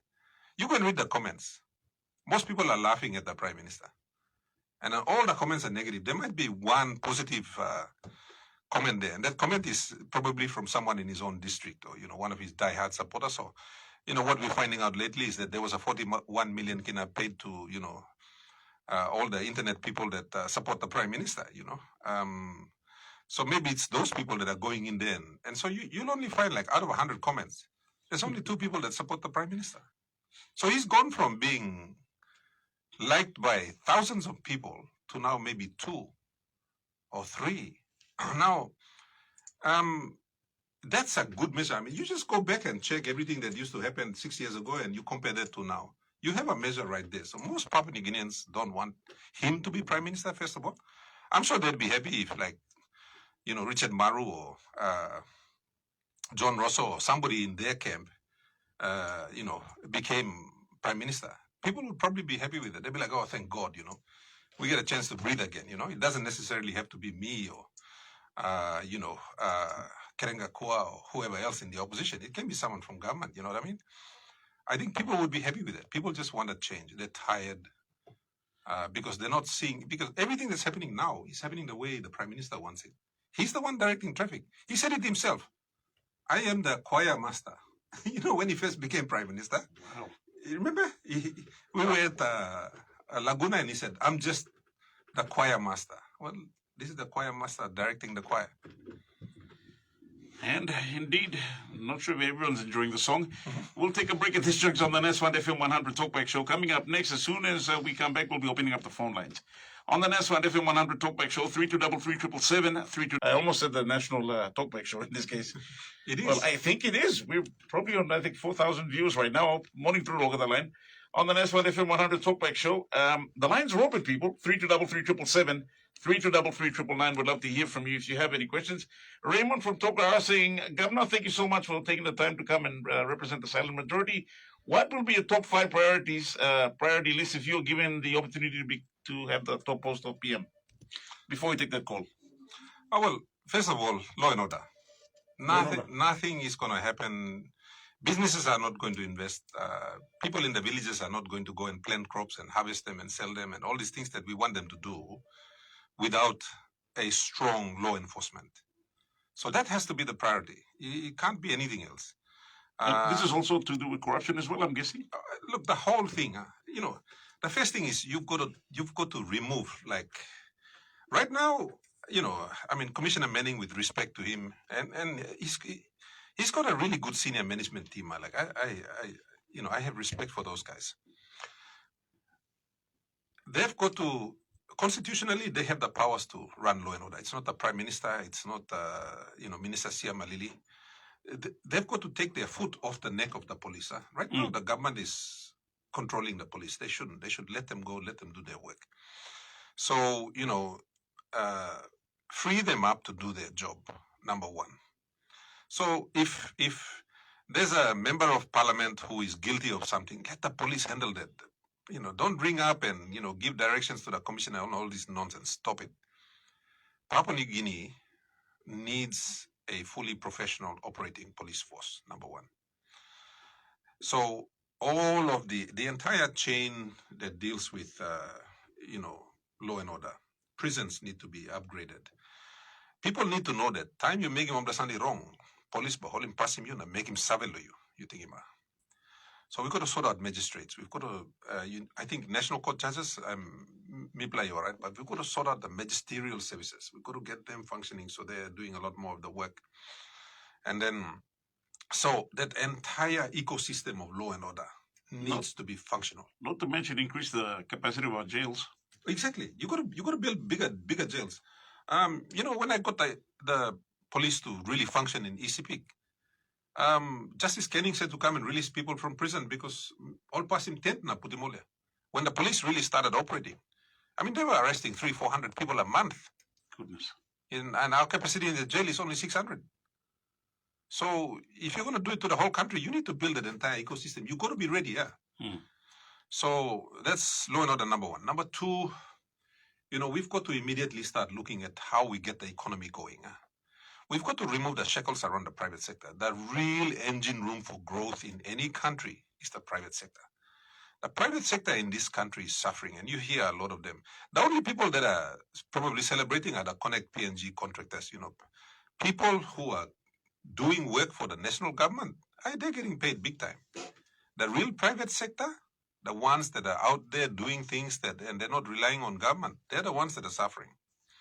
So we've got to look at all of the difficulties. What are the difficulties? Well, power supply. Most of these businesses can't function because power is not working in the country. You think, So we've got to get power working. I have had arguments with William Duma, and I don't know whether it's his fault or whether James Marape and the treasurer are not giving him money, or I don't know what the problem is. But we haven't fixed PNG Power, and with respect to the Honorable William Duma, he's been one of the longest-serving ministers in state-owned enterprise, Yeah, yes, he has. So, we've got to fix something. Whether we privatize or do whatever we've got to do it. And I don't want to blame Duma or whoever, but the point is, in 6 years, this government hasn't fixed it. So you've got to fix that. So private sector needs to come out and do its work. Private sector also needs strong law enforcement for them to do their work. And then they're going to create the jobs. And then the other thing is so that will be my 2 top priorities. And then coming back to the block grant that I keep talking about, that's something that I would want to roll out straight away because it solves a lot of problems. I believe in the Pareto principle, 80-20. Yeah? Yep. 20% of your effort is going to solve 80% of your problems. So for me, the 80-20 is really in, the block grant mechanism that I keep talking about. It will solve 80% of our problems. It's done so in other countries. I'm not bringing a new idea. When I first got elected, myself and a whole bunch of members, courtesy of the U.S. government, they flew us to America on a study tour, right? So, disla tem tu sampla plan di nubla member American government karimol golo hapya. So all karimibla around Hamas plus state, we looked at how they were working, and I don't know about the other members of parliament that go on these trips, But when I went on this trip, I learned about the block grant system. And immediately I saw the value of it. And then they took us to Australia on another study tour. Recently, Dr. Billy Joseph and a whole bunch of government MPs were taken down to Australia on the same government tour. I don't know what they learned on the tour, study tour. But I was in Australia on that one. And I had a look at the federal government system from Canberra all the way through to Queensland and New South Wales. And the interesting thing is Brisbane City. Brisbane City has I think they have a $2 trillion economy or something like that. Billions of dollars, their economy. And Brisbane City is run by a council. A council? A council. It's the Brisbane City Council that runs Brisbane. Just like one of our LLGs. So that we've adopted the Australian system, and it's working really well there. We killed it over here. And then what happens? The Australian government gives a block grant down, So me looking all this like something, and me talk, oh my God. Like Brisbane City, the GDP of Brisbane City is bigger than Papua New Guinea's GDP. My God. Now stop close to Australia. You mean Planis go come Australia, you go watch him rugby league solo. Do we ever learn anything from these guys? How they're running their country? I don't know if we do, but I did. I wasn't wasting my time there, playing pokies or running around drinking. I was studying their system. So based on what I learned in America and I did some work on a block grant system before, on an abstract basis. I just reading about it, and we wrote a proposal for Charlie Abel when he was minister. Myself and Ricky Komung, and there was an Australian called Phil Wheeler. So we wrote a recommendation when Charlie Abel was planning minister to move to a block granting system. All right. So I knew something about it on an abstract basis. When I went to America and to Australia, I saw it actually working. I was impressed. And I wanted the same thing for Papua New Guinea, and I still want it for Papua New Guinea. So that would be the third thing I would do. In terms of lower down priorities, like there are many other things we can do. I'm the sort of guy, I don't want to do 10 things. I want to focus on 2 or 3 things and get them done and do them right. And for me, I feel law and order, businesses, which helps to fix the economy, and that will help us to fix Forex and many of these other things. One of the things I would immediately do is take a look at what is the delay at Papua LNG? What is the delay at Wafi Golpu? One of the immediate fixes we can do, like, for example, Papua LNG is going to be a $20 billion investment. That's almost 80 billion kina. That one investment will fix our Forex. So what are we fighting over? We're fighting over an extra 1% because James Marape wants to take back PNG and make it the richest black Christian country. If James Marape had not renegotiated Papua LNG, they would have been producing first gas last year. And they would have already spent 80 billion kina in Papua New Guinea, employed thousands of Papua New Guineans.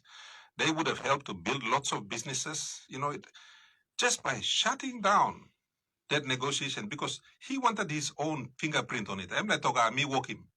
Peter O'Neill, Charlie Abel walk him, me walk him. Just for that, he shut down that one. Papua LNG would have been in full production last year. Wafi Golpu, what's the holdup there? I understand the holdup is that government cannot find the money to pay for its shares. That's why Wafi Golpu am stopped Nastapia. Wafi Golpu is a $6 billion investment. That's 24 billion kina. It's one budget, one annual budget. Look, plenty time lo business people talk. There's an opportunity cost. What was the opportunity cost to shutting down Pogra, for instance, for 4 years? Yep. What was the opportunity cost to stopping Papua LNG, and now it will do first gas in 2032? How many Papua New Guineans suffered? That was an opportunity cost. How much money didn't go to the budget? That was an opportunity cost. How much devaluation of the kina had to happen because we didn't have the investment to support the kina, and our people have to pay more for rice and tin fish. That's an opportunity cost. Now, to me, that's the job of the Prime Minister. You need to understand all of these things and then make your decisions. Not just, we're going to take back PNG and make it the richest black Christian nation on earth in 10 years. You don't do that by shutting things down. I spoke to Charlie Abel. The improvement in Papua LNG is just 1%. So to get an extra 1%, we shut down something that could have been operational for an extra 5 years. And had it been operational, he boasts about a 200 billion kina economy.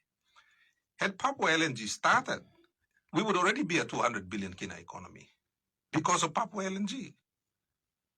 And this is I don't understand, how they cannot see the future and sort of realize that if you do something here, it gives you a change in 4 years' time. They're not able to see that. And look at it, we are all suffering. We are all suffering because of bad decisions. So these are some of the things I would do. These are low-hanging fruit. You just hurry up, go and just threaten and get them done. It would change the country overnight. Look at what PNG LNG did. It just switched the country overnight. Crime in Port Moresby went straight down. Because, that money from PNG LNG was filtering into Port Moresby. People on the street, they were able to get a little job. All month they could pay school fees for their kids or buy their kid bicycle or something. Everyone was happy. Now everyone's suffering. On the Nesfat FM100 Talkback Show, we'll be taking your calls immediately after this. Apologies for those calling in. We had to go through that particular question. I thought it was quite important. On the Nesfat FM100 Talkback Show, more coming up. Nesfat FM100 Talkback Show. For more information. Nesfat FM100 Talkback Show. Now, this time I promised the lines are open. Give us a call right now. We're not going to start until we get your calls. So, we kind of went a bit on our comments from WhatsApp and our comments on Facebook itself. But now the lines are open. So if you'd like to be the first to have give a comment or a question, I would say question. Question because I think plenty of money, plenty asking more like asking Governor Kamlogem. Would love to hear from you. The lines are open 3233 777 Let's take to the phone lines. Okay, one meeting in ring. No, two phone line down at the moment. Not down, sorry.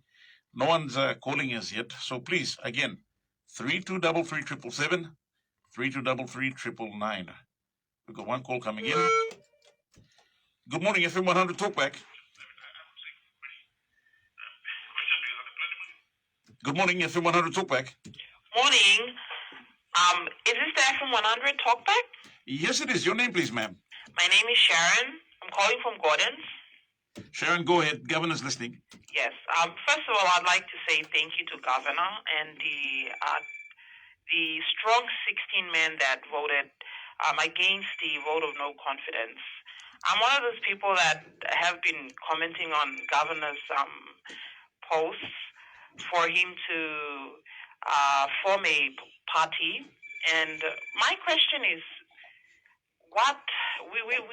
the reality is that, judging from the 2022 general election, there was a lot of fraud, there was a lot of hijacking. So even though I and most of us want you to form a political party, how do you think you can overcome that issue? Okay. Thank you, Sharon. I think that's a good question. As you know, I'm also chairman of the Special Parliamentary Committee on Elections, and we've made a total of over 70 recommendations to the Electoral Commission in terms of how we can fix our electoral system. And obviously, these implementations are going to go on for maybe 10 years. But one of the most important things is to fix up the common role. And there are suggestions like, for example, developing an app so individuals can go online and they can register their fingerprint, maybe take a photo, and then put in the particulars. So you have some biometric data uploaded onto the electoral roll, the common roll, referred to as the common roll. If we can get the common roll updated, this then provides the basis for people to vote. And then there are some simple things like, for example, a lot of working class Papua New Guineans, they don't like to vote because you go and stand in line There's so many problems, and you don't even know if you're on the electoral roll, you see. So we've got to make that process more transparent. And like, for example, yourself, if you register as a voter, you need to be able to go and check online that your name is actually there and against which electorate, so you can go and vote. Now, one of our other recommendations is to also try and provide some, some flexibility. So, for instance, if you're working and you can't go out and vote, or if you're a woman and you're scared that you might be intimidated, or if you're disabled, and it's going to be difficult for you to find a polling booth, and people get aggressive and things like that.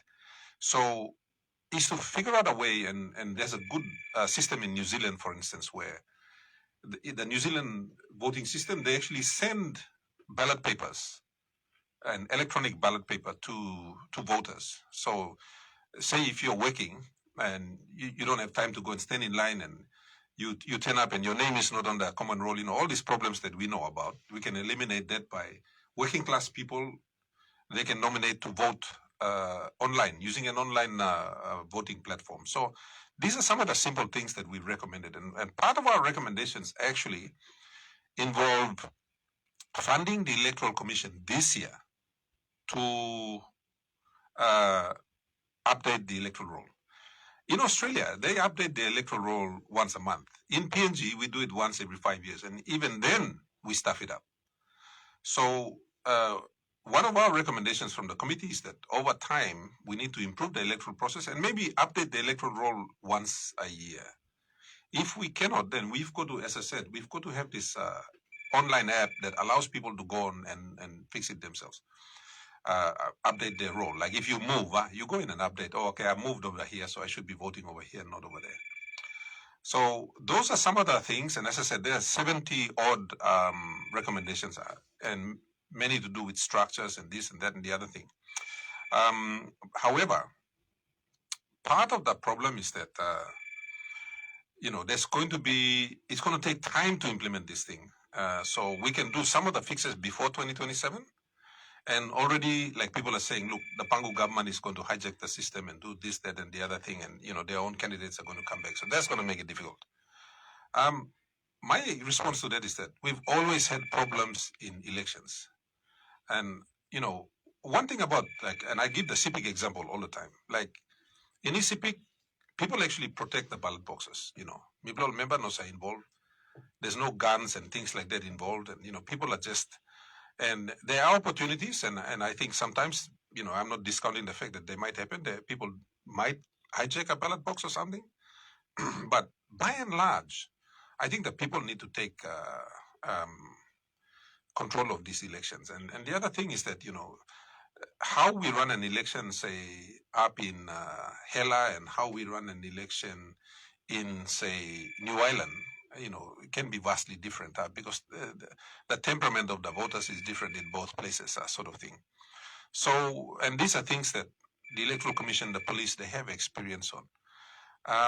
But one of the other things that I think in our recommendation is that in our trouble spots, like the Upper Highlands, Morobe, Port Moresby, 6 months before the elections, we've got to send the defense force and everybody in there to clear it out, like pick up all the guns and, make the election safe. So a lot of those things are already in our very comprehensive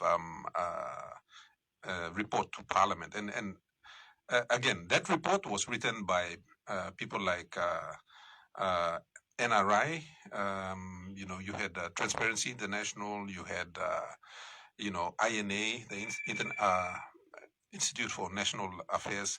So it's a very impartial, very open report that reflects essentially our situation and the fixes that go with it. So I'm hoping, and we will be holding some. I'm still chairman. The government hasn't removed me, so we'll be holding some parliamentary committee meetings this year, and I'm going to be calling up the police and all these people and making sure, including the electoral commissioner, and put them before the committee and find out what sort of work they're doing to get us ready for 2027. So don't worry, we'll hold them accountable, hopefully. Thank you, Governor. You're welcome. And I just want to say thank you again for always giving us hope to keep fighting and hoping for a better future for tomorrow. So thank you for that. Thank you for putting up the fight for the silent majority. My pleasure. And thank you very much for those comments. Bye. All right, sure. Number 12 in Gordon's. Very, very quickly, let me take this time call. Plain Sugar Time Call. It's 11 a.m. 74, 76. On the That's what FM100 Talkback Show. Let's take to the phone lines. Good morning, FM100. Good morning. I'm Robert. I would like to first and foremost, I would like to congratulate Allan Bird, the voice for the silent majority in the country. I would like to congratulate him and other opposition to fight for us, the people. And secondly, I have a question. I would like to thank Allan Bird for taking such an initiative for bringing in the foreign external auditors to come. And there's one of the things that I found that Allan has done that most of our MPs are not doing it. And I would like to thank him. And can he also tell us if he has a plan to bring such an initiative like that into this Sepik and implement that can also give an eye-opening to other provinces and districts, challenge them to come up with such initiative. And other Papua New Guineans can also, our members and governors can also do that to do something different to at least promote or increase the welfare of the people and the nation as well. So that's one of my questions. So thank you for giving me this opportunity to ask this question. Robert, thank you so much, my brother. Have a top day. Thank you. You have a nice day. Bye. Thank you, too. Governor? Yeah, no. Look, maybe take the next call and then I'll answer. All right, to the phone lines. Hello, FM100 Talkback.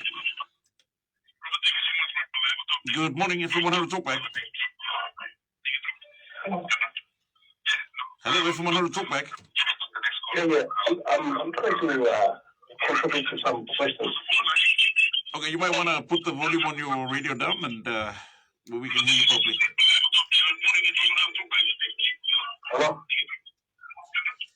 All right, apologies, got to move on. On the next, good morning, FM100 Talkback.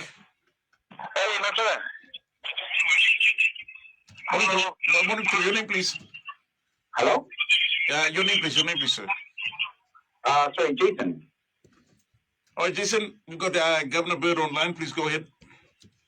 Thank you so much, and thank you, Governor, for your time. I just want to be frank and just straight to the point. I understand our good governor is very well versed on the sort of dynamics of everything and how it's playing in the country. And I would just like to challenge the governor, our good governor. We are all, in terms of people's choice, it's very clear. Everyone is with you, and you seem to be very intellectual and very articulated with your speeches, which just sort of draw the attention. And we are all with you and together with you. I can assure you of that. I want to challenge you to see if we can take it to another step. Say if you become a leader of a party, which everyone is asking about. I'm not going to go into that, but when you become the leader of a party and you sort of are in the driver's seat, we cannot deny the regionalism that's currently breaking our country up. True.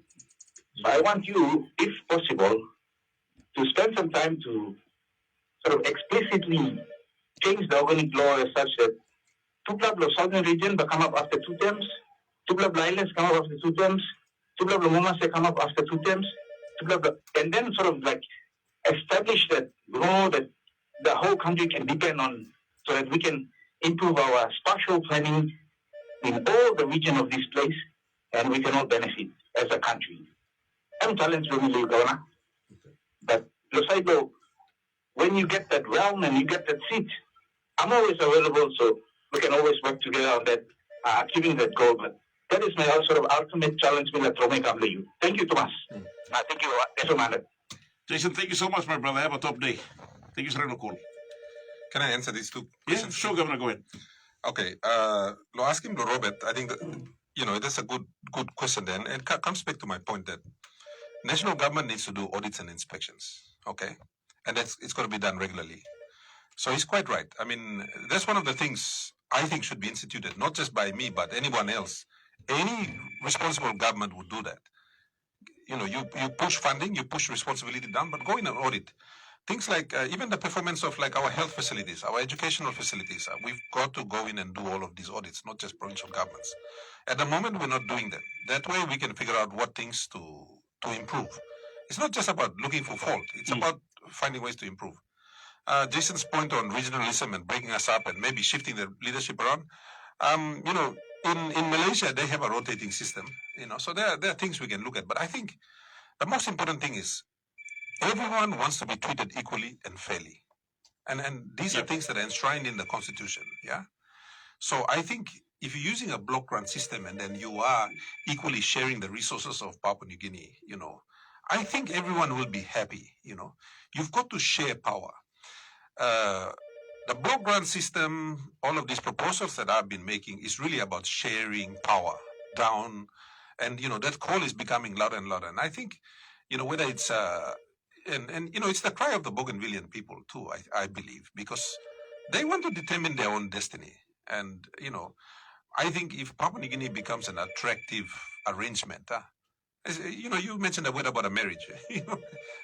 It's a marriage that's about to break up. So how do you make it attractive so that the participants in the marriage remain? And I think treating everybody equally through the national budget in a transparent manner and then making sure they're all working. I think that's what people are demanding. In the absence of that, everyone wants to break up and become regionals and, go their own way. That's what I believe. On the NASFund FM100 Talkback Show, I'm going to take a break right now, and as I keep saying over and over again, I've got to pay my bills. Speaking of which, many thanks to NASFund, many thanks to BSP, many thanks to, of course, Telecom PNG for always maintaining their support for the NASFund FM100 Talkback Show. A break and back with more. NASFund FM100 Talkback Show, let's take to the phone lines. Good morning, FM100 Talkback. Good morning. Good morning, sir. I'm calling from my name is Roger. I just have two questions for good governor this morning. Roger, go ahead. My first question is for good governor. If you were the Prime Minister, what would you do with your government to stabilize the Kina and bring back, restore the Kina back to its value? That's one. And my second question is, if you were a PM, and with your background in the mining sectors, what would you do to reduce the tax that is really killing Papua New Guineans who are working in the extractive sector, which they pay about 30 to 40% tax, which is very, very high at the moment. So what would you do to reduce those tax? Thank you very much, my powerful governor. Roger, thank you very much, my brother. Have a top day up in Goroka. Thank you. Cheers. Governor? All right, just quickly, stabilize the Kina. Well, that's really a function, as I mentioned earlier in the discussion. The fastest way to do it is to bring Wafi Golpu or Papua LNG online. I think those are the opportunities we missed, and the fact that Pogra was closed for a number of years, that's also sort of eaten into our ability. I mean, the value of the Kina, it depends on a number of factors. One of them is our ability to trade, and that's been reduced significantly with the shutting down of Pogra, with pushing back the development of Wafi Golpu, and of course Papua LNG. But into the future, we've got to restructure our economy. We've got to bring agriculture production online. A lot of at the moment, we're not a very productive economy, and that's affecting us. So, as I said, these are the low-lying fruit we can do. We can sort of aim for and get them done very quickly, hopefully. Now, in terms of reducing taxes, I think a lot of it has to do with the inflationary pressure and the devaluation of the Kina. All of this is reducing the buying power of Papua New Guineans, and that's why Papua New Guineans are calling for tax breaks, which is a fair call. And again, I think it comes back to government living within its means. We were talking earlier about the austerity measures. We've got to live within our means, and if we live within our means, it reduces the need for us to tax our people more. At the moment, because we are not using our budget wisely, we are inefficient, there's a lot of wastage, and therefore Papua New Guineans are having to pay that premium in terms of taxes, and then the demand for more and more money to do more and more things by the government, the value of which we don't measure. So we can't tell you that, all right, Miplago building is like 380 million kina road lo wambla kona blo Papua New Guinea, which you have to pay for as a taxpayer. We're not coming back and tell you what value the 380 million kina road is adding to you. So if we can do these things better, and if we can prioritize and invest in things that are of economic value, that improves the economy, that reduces inflation, that makes goods more affordable in the shops, then that means that there's less money we have to take off you. So we've got to look at that whole thing, and then we've got to come up with actions that lead to those outcomes. At the moment, no. And this is one of my issues with the budget. We're just raising money, and then we're just giving it to members of parliament to spend it, and we're not going to check how they're spending it. And therefore, you are getting less value as a taxpayer, and we are demanding that you pay more as a government so that we can go about our ineffective, low return expenses. We'll take the phone lines again. Hello, FM100 Talkback. Hey, good day. Good day. Your name, please, sir? Today, I'm calling from New Ireland. Henry, is it? Yes, correct. From New Ireland? Yeah, that's right. Henry, go ahead. The governor's listening. Yeah, so firstly, thank you, Governor. And I appreciate you as one of the parliamentary leaders that has been so very vibrant in terms of doing public awareness on this radio and sharing some of the insight in parliament, some of the insight in politics, and some of the insight about what the future looks like for Papua New Guinea. And your heart is very big, that you're not only concentrating on your province of Sepik, but the greater Papua New Guinea, and thank you for that. It only takes a few leaders to do that, so thank you. My question is, in the light of, the violences, that couple of violences with the current term of parliament that we have unsuccessfully, but you guys, you leaders have been so very vibrant in pushing some of the things that we want to see change.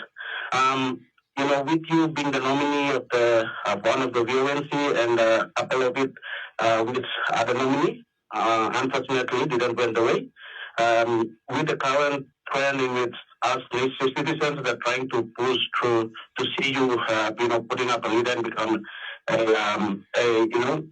we want to see you in future leading the country as the CEO. My question is about, and I've read about it, I think, a few years back, where there were talks about the way we appoint Prime Minister for Papua New Guinea. With the current process, which the ruling party with the majority numbers that get alternatively them having their party leader as the Prime Minister. What does the future looks like for Papua New Guinea in terms of appointing or Prime Minister elections? Because what I see and would like to see more like what Australia, USA have in terms of the citizen voting for the Prime Minister instead of the ruling party and the candidate appoint the Prime Minister in the floor of Parliament. We want to see that going forward for Papua New Guinea for the citizen to vote for the Prime Minister seat. What is your thought and idea on this approach for the future of Papua New Guinea? Henry, thank you so much for your call. My brother, have a top day in New Ireland Province. We'll give it back to the governor to address. But thank you so much for your time. Thank you. Thank you, Henry. I think those are good questions. Look, and thank you for the kind remarks too, and thank you everyone for the kind remarks. For me personally, I think a good amount of time for someone to be Prime Minister is 3 years. I think beyond that, Prime Ministers start to get entrenched, and then they start to look for ways to sort of exist forever as Prime Minister. One of the problems I see is that, when one person remains as Prime Minister for a very long time, it reduces the opportunity for us to bring the talents of other people. Because people get entrenched, once you're Prime Minister and you're able to give a contract to one of your friends, or, you're the choir master. So if you direct the choir this way and, power, it makes people, they get drunk on power. And we've seen that with enough of our Prime Ministers to know that I think 3 years is a healthy time to have someone there.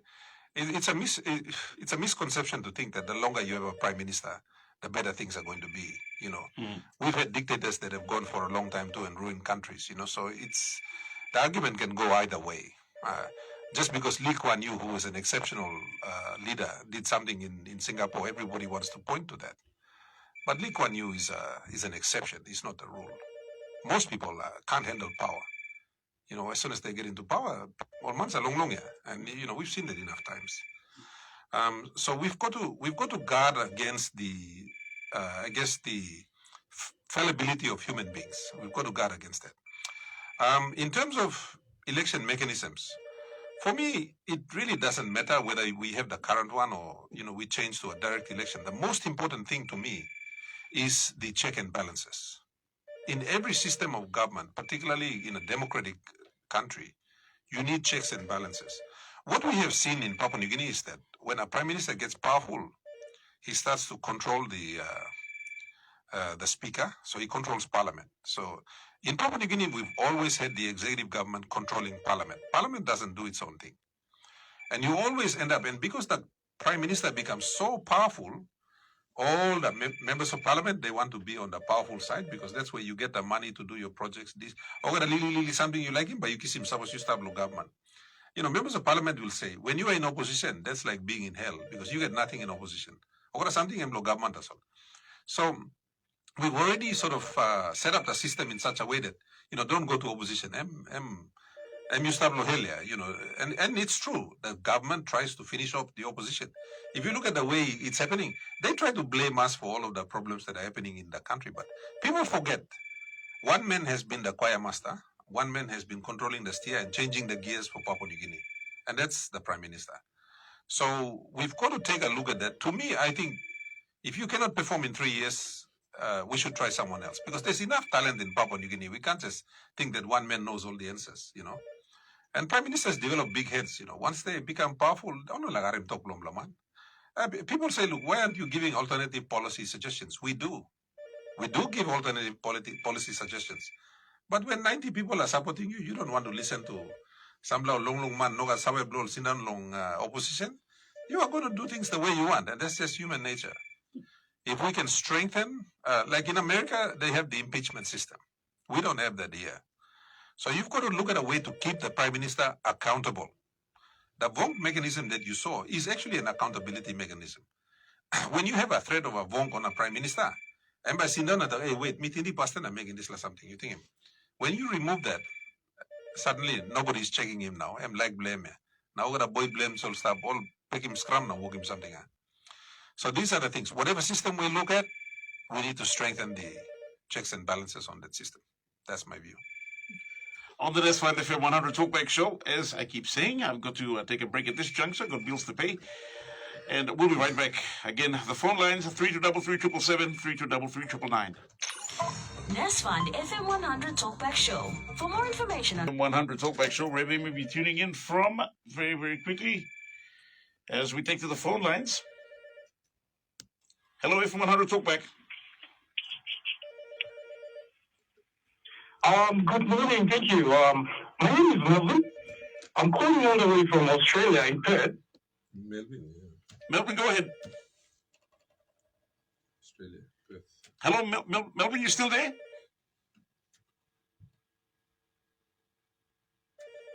Hello? I think we lost Melvin there. Apologies, Melvin. Let's cross over to the other line. Hello, FM100 Talkback. Hello, thank you. Finally, I got you. Your name, please, sir? Yes, I'm going to use my fake name because I'm supposed to be at work. So my name's John. But thank you to Governor for making time available to talk to the public. You're welcome. Hello. Yeah, John. Okay. Thanks for being at least honest about the fact you're using a fake name. Go ahead, brother. Anyway, question for me, Governor, is about this MPs that move around for political convenience, right? It's quite a trend in PNG recently. Now there's push for you to start your own political party or take up party leadership. My question is, how will you manage these MPs? Because initially we blamed Peter O'Neill. Now we're blaming James Marape. But ultimately, the power lies with the MPs. And these MPs that move around, they do it, for reasons only known to them, because in elections, they, tell people something, but within power, they do something else. So my question to Governor is, in the event you take up political party leadership to be, nominee for PM, how will you manage these MPs? John, thank you so much for your call, my brother. You have a top morning as we get back to the governor. Thanks so much for the call. Yeah, thank you, John. I think that's the $1 million question right there. And look, let me just say, the Honorable James Marape, he's very good at managing MPs, as you can see. The way I would resolve it is that I'm a big believer in equality and equal distribution of wealth. And I think it boils down to the wealth. Every member of parliament you talk to, they'll say, look, I need to be in government so I can get the resources in order to do this, that, and the other thing at home. And as I said, I'm an 80-20 person. And for me, the block grant solves that problem. If you can equally share the resources of this nation down to the 22 provinces, first of all, it solves a lot of your development issues. But more than that, it puts the resources right there where the elected representatives of that province can sit down and decide how they use those resources. Like, for example, if, say, Manus is our smallest province. Under a block grant system, they would pick up about 60 to 70 million kina, more than what they got now. With 60 to 70 million kina, the people of Manus, their leaders could decide to build a new hospital, or they can put in a school, or they can fix a road that's, that they need somewhere in Manus. And given that if you have a block grant system over a long period of time, and it becomes the funding mechanism for the future, the people of Manus, the leaders of Manus can plan. They can now afford to plan. You see, right now you can't plan because what's DSIP? What's PSIP?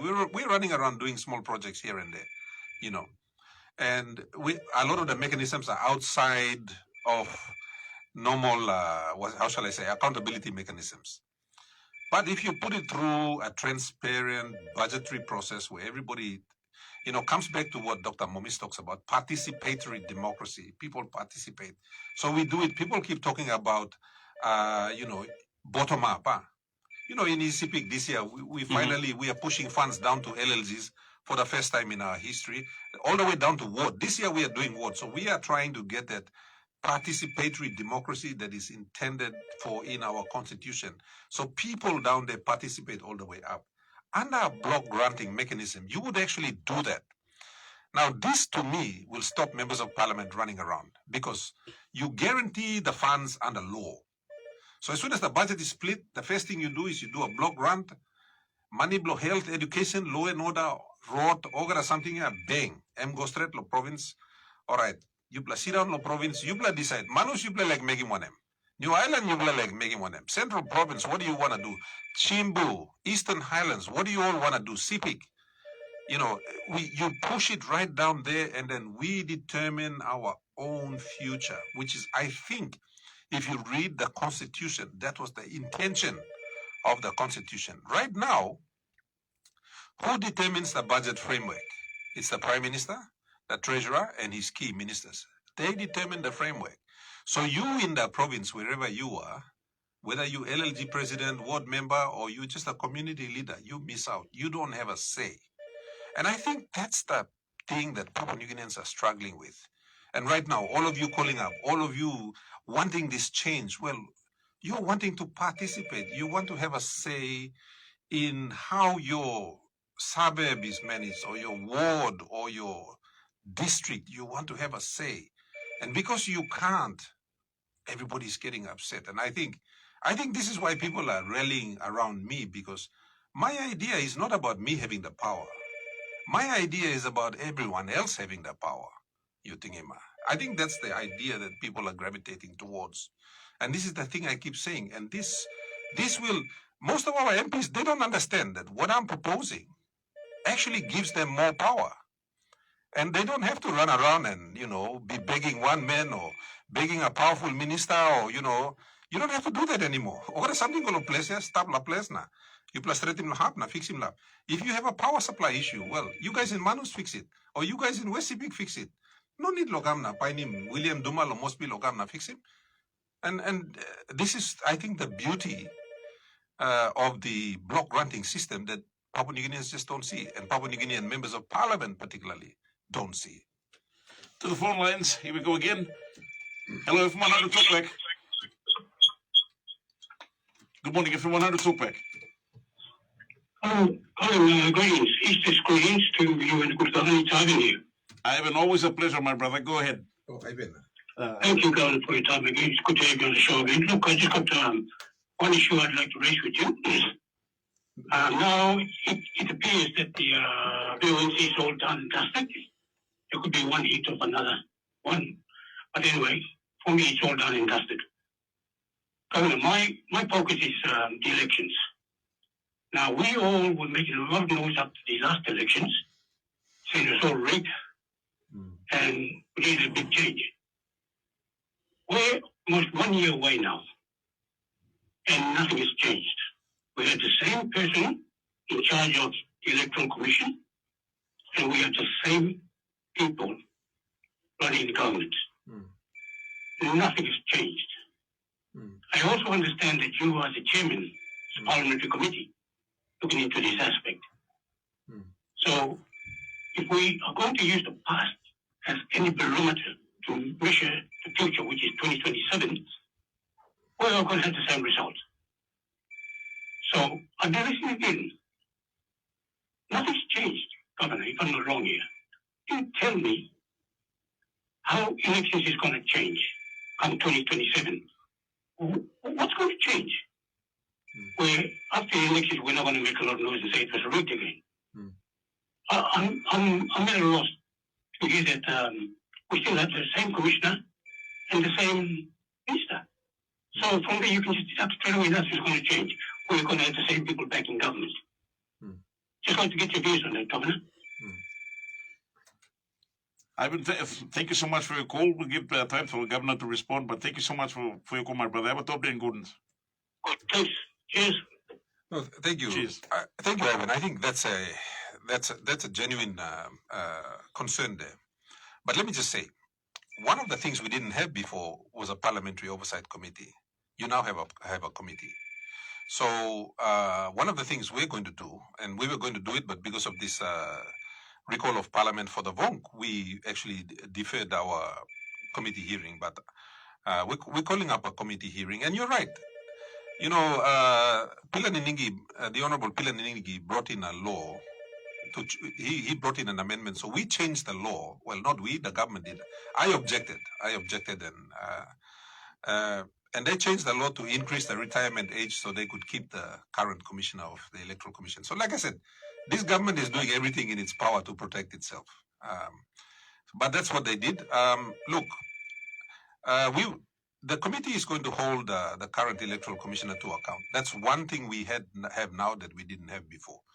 And obviously, before, you couldn't call up everybody and find out if they're ready for the elections. But you have a parliament committee, which is still chaired by me, and they haven't replaced me. So I'm calling up a meeting in the next couple of weeks before the next parliament sitting. And I'm going to have the commissioner there. I'm even going to call Minister, what's his name? Masere. I forget his title now. It's a complicated title. They're making up new ministries all the time. Minister for Administrative Affairs. Or something like that, yeah. So, yeah, but we'll call him up. Administrative Services, sorry. See, even you can't get it right. I don't even bother, to be honest. So, yeah, we'll call them all up. And Look, Ivan, turn up to Parliament for the committee hearing. It's going to be at Parliament, and the public is welcome. We're doing this on your behalf anyway. So you blow our Papua New Guineans got issue long elections, yeah, and it'll be streamed live. So there you go. It is like kind of something all matters of the public interest. So we got to do it openly so the entire public can weigh in. The days of people hiding and doing things. I was the one that proposed that we have a parliamentary committee, and after this, a permanent parliamentary committee on elections. So this is my proposal, and I thank James Marape. I was in government at the time, and I proposed it, and they made me the chairman. So I think on so while I'm still here, we'll make the most of it. On the Nesfund FM100 Talkback Show, time for me to take a break at this juncture. Keep the calls coming in as we head towards 12. Nesfund FM100 Talkback Show. Express your view on the issue. Email live at FM100. Governor Allan Bird, it's very discouraging and disappointing to learn about our MPs from NGI are thinking, how they are thinking and talking. And thanks to your analogy of the rat in the house, which fits them really well. It is indeed very sad. NGI was a powerhouse in PNG politics, and now it's not because of the breed of leadership we now have in the region. If they are listening in now, they should all be ashamed of themselves, as they are not representing the people, but themselves and their incompetence. They can't stand up now. How can they stand up after Bougainville goes? I feel like swearing, so please read this out to the listeners so people in the NJ region must know how their leaders are like. Thank you, Allan Bird. I'm a diehard supporter, John from Port Moresby. John, thank you to Master Rudla. Let's take to the phone lines. Hello, FM100 Talkback. And they went off. Hello, FM100 Talkback. And they went off too as well. Hey, everyone's getting shy. 3-2-3-777, 3-2-3-999. Hello, FM100 Talkback. Good morning, FM100 Talkback. Okay, let's try another one. Hello, FM100 Talkback. Good morning, hello. Good morning, your name please, sir. Good morning, again. I'm Charles calling from Goroka. Charles from Goroka, I've got Governor Bird listening in. Go ahead. Thank you. I've been a long time follower of Talkback. But today I decided, really prompted me to call and at least say something in regard to what happened, transpired during the VoNC a couple of days ago. Bro, your country, this is your platform, your opinion matters. You talk. Thank you. First of all, I'd like to acknowledge a good governor, ECP governor. Thank you so much, powerful governor. Really sitting down almost an hour listening to all that transpired from what God has blessed you with. I really appreciate. And I also follow on the Facebook. Many Papua New Guineans are calling for you, Governor, to take the helm after 2027 election. And I am falling behind the rest of the nation. We really want you, Governor. Please, we challenge you from your party. And we all people, this party will be for the grassroots people. The political parties we have so far seem to tell us that they are from the stakeholders, people with the money. And so they are powering this party. So when the party gets in, party tend to consider the interest over our grassroots interest.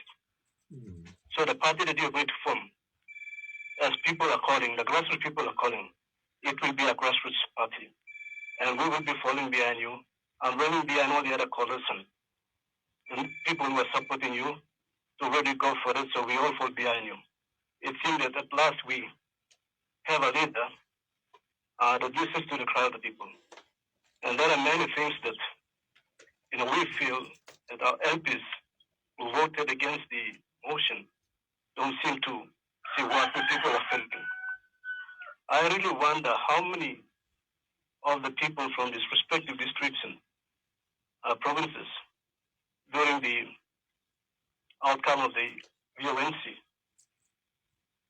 say about the decision that the MPs did in regard to voting against the VoNC motion. So I personally really want to encourage our good governor I think the people of Sepik are very, very inspired, and so in the last almost 50 years, they only had two governors. First being the Chief Michael Sumari, and now Allan Bird. I think these are the leaders from the region that would really put our country back in the position. And come 2027, Governor, my support to you with the rest of the people in the country. Please form a grassroots party, meaning we people, the grassroots level, will be contributing in making sure that this party is registered and go with force in the upcoming election in 2027. Secondly, in regard to the latest amendments being made to the Constitution, I think the government is trying to protect itself and not for the bring about any tangible change that we people are really vying for.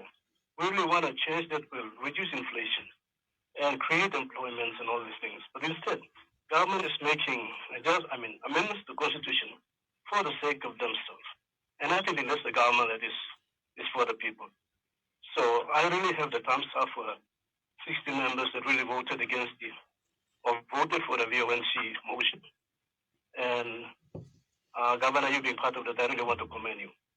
And to finish off, Kallinga, thank you so much for the wonderful contribution you also make to the nation as a whole by being the host of the topic show, so that we can be able to bring light to the people who are out there in the communities around the country.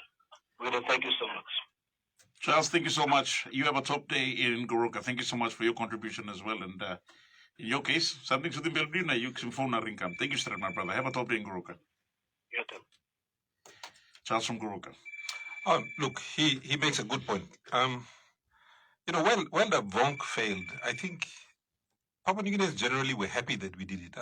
I'm cooling all down later. Like, I think people were like, all right, at least I think people have that impression. So there's a little bit of calm, and many people are unhappy with the outcome. Like, I just felt that dissatisfaction of people, you may put him low floor. And I think that was something that had to be done. I take what Charles is saying. Going back to the earlier comment from the other one that you read out, I think the structure and the system of politics at the moment makes it difficult for members of parliament to really speak their mind. And I can understand that. Many of them want to become politicians and they want to make it a career, and they want to serve their people too. But the structure of our politics is such that, you have to be beholden to one man. And I think that's a difficulty. And one of my proposals has always been to change the structure. And this is where, again, I keep talking about the block grant. The block grant changes the structure of our politics. And it localizes it. It moves it down to wherever it should be situated and where it should rightly be held.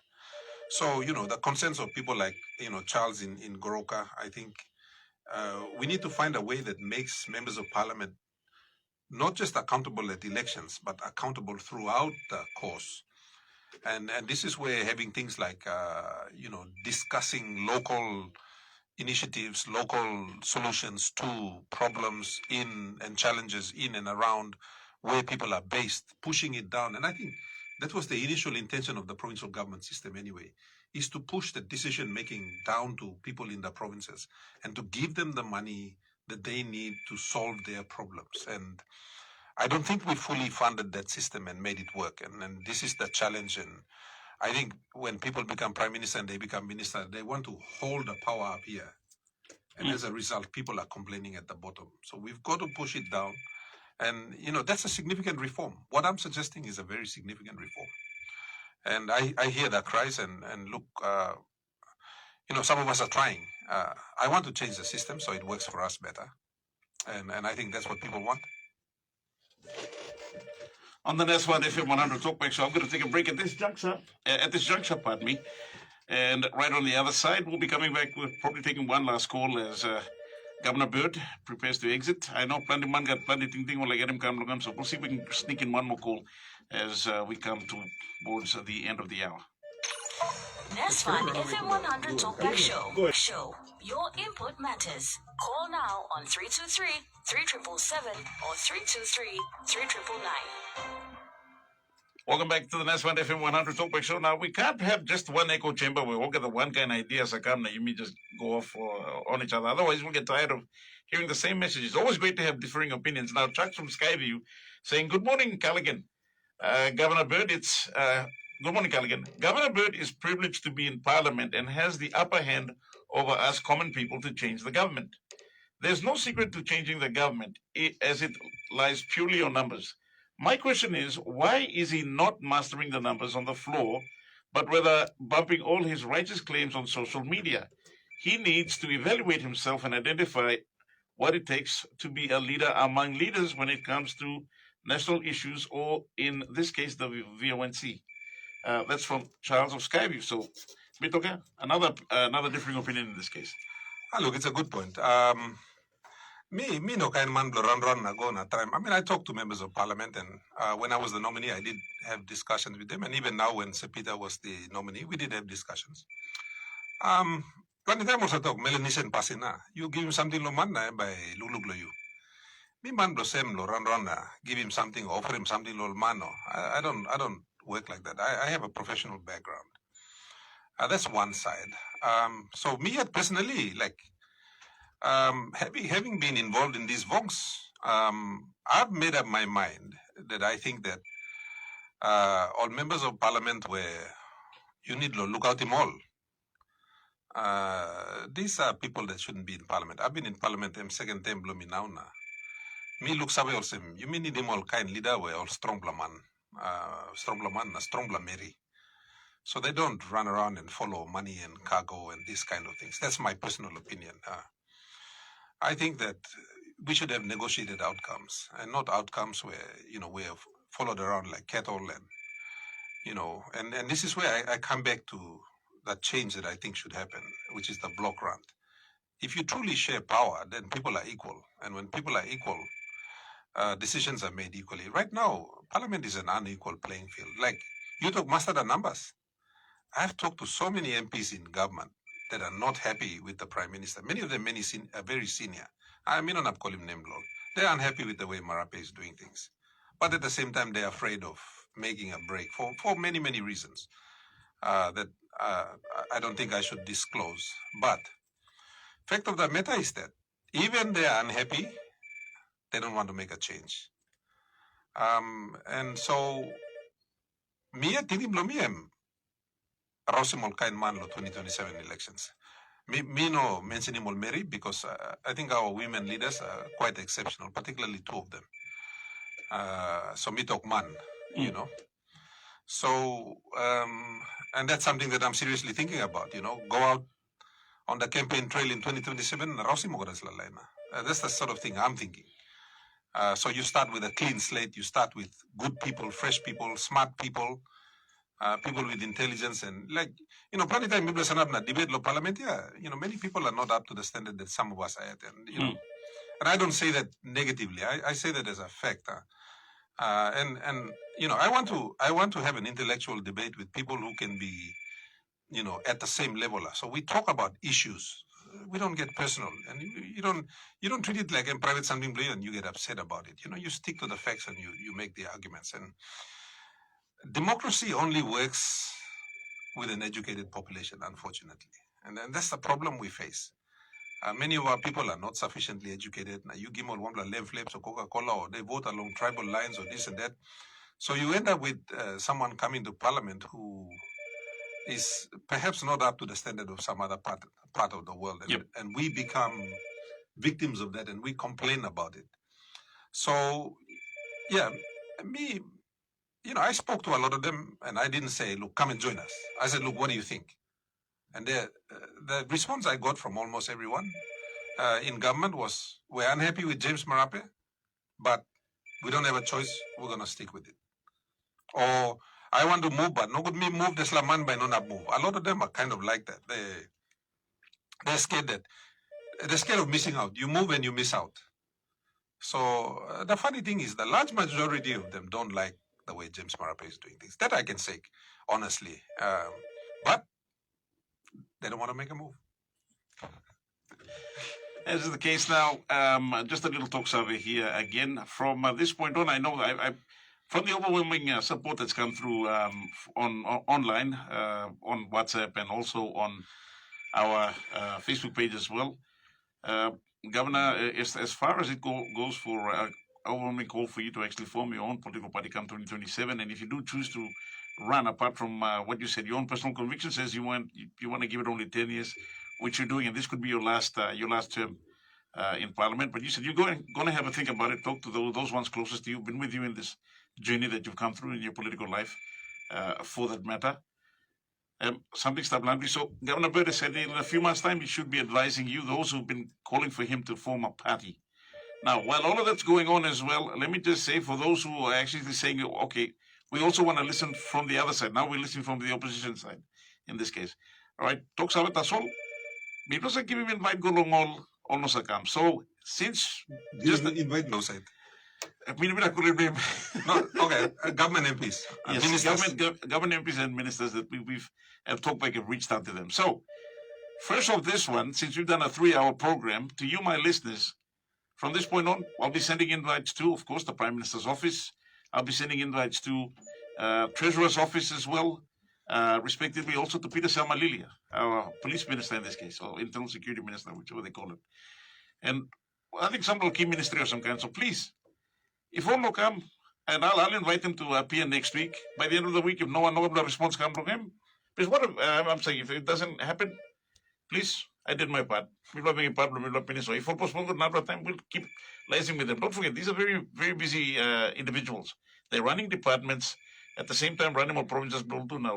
So make him talk about some. But with that being said, Governor Miller, thank you to the time. You always were someone who, I know you're quite busy every time, but you're always willing to give your time for us on TalkBack to come at a moment's notice. And again, thank you so much for always lending your time and having the time to actually converse with our listeners and our viewers right throughout the country and across. Look, it's my pleasure. I think if you organize yourself well and you've got good people working with you, I've got great people in working in the administration, and they take a lot of the load. And that's why I defend them quite often, because people think that me one man, Mr. Megan Walker. But I've got really good people in ECP that support me. And back to the issue that you asked, and I hope government MPs do come and have an open conversation. I mean, some people say, look, I'm not trying to be righteous or anything. I just speak about the truth the way I see it, and somehow it resonates with a lot of Papua New Guineans. I try to have empathy for what a lot of our people are going through. I mean, me, Mr. Golo Plestuna, I see how my people live, and I grew up in a settlement, so, I wasn't born with a silver spoon in my mouth. So I know how difficult life can be for most people. You go to Medeng and you talk to the people at Sisiak or Wagol or Gavsto or I'm one of them. I'm one of the kids that struggled from the street to get to where I am. So I'm always conscious of what I didn't grow up in a house where you had food 3 times a day, I'm one of those guys that grew up where you were pouring tea on tablo rice na kagaya. So you could you understand that. Or katim kaukau na boiling one rice na. You know that. I've done that. So I have humble beginnings. So I miss plenty time miss a waril or line no place. And I can go to places like Nuigo because those are the sorts of places I grew up. You talk lo eriman as like I know happy. Me grow up lo kind of place. So I empathize for the ordinary Papua New Guinean, and I like to think that every Papua New Guinean can have an opportunity to better themselves and to through education and other things, and perhaps through business and opportunity and employment. And that's, I think, what every Papua New Guinean wants. Becoming a member of Parliament I find it it's a struggle sometimes, and so. Look, we'll make a decision what happens, and for now until whenever we're going to keep the government accountable, and I enjoy doing that. I think someone needs to, and that's what I'm going to do. Thank you all for all the calls and everything. And CULLIGHAN, Keep up the good work. And I hope the government guys come in and take up the opportunities that you invite them to sort of share with our country. Thank you all very much. Governor, thank you so much and have a blessed Easter. One kind. Hey, happy Easter, Lolga Mana. You may look a big man to stop now. You may stop. With that being said, you've got the major news bulletin up next. We're way past time. So again, I'll join you again, same time, same place on Tuesday next week. With that being said, take care, God bless, and have a blessed long Easter weekend. And don't forget, if you're in Pop over to the Sports Talk 7s. I'll see you in about 10 to 15 minutes.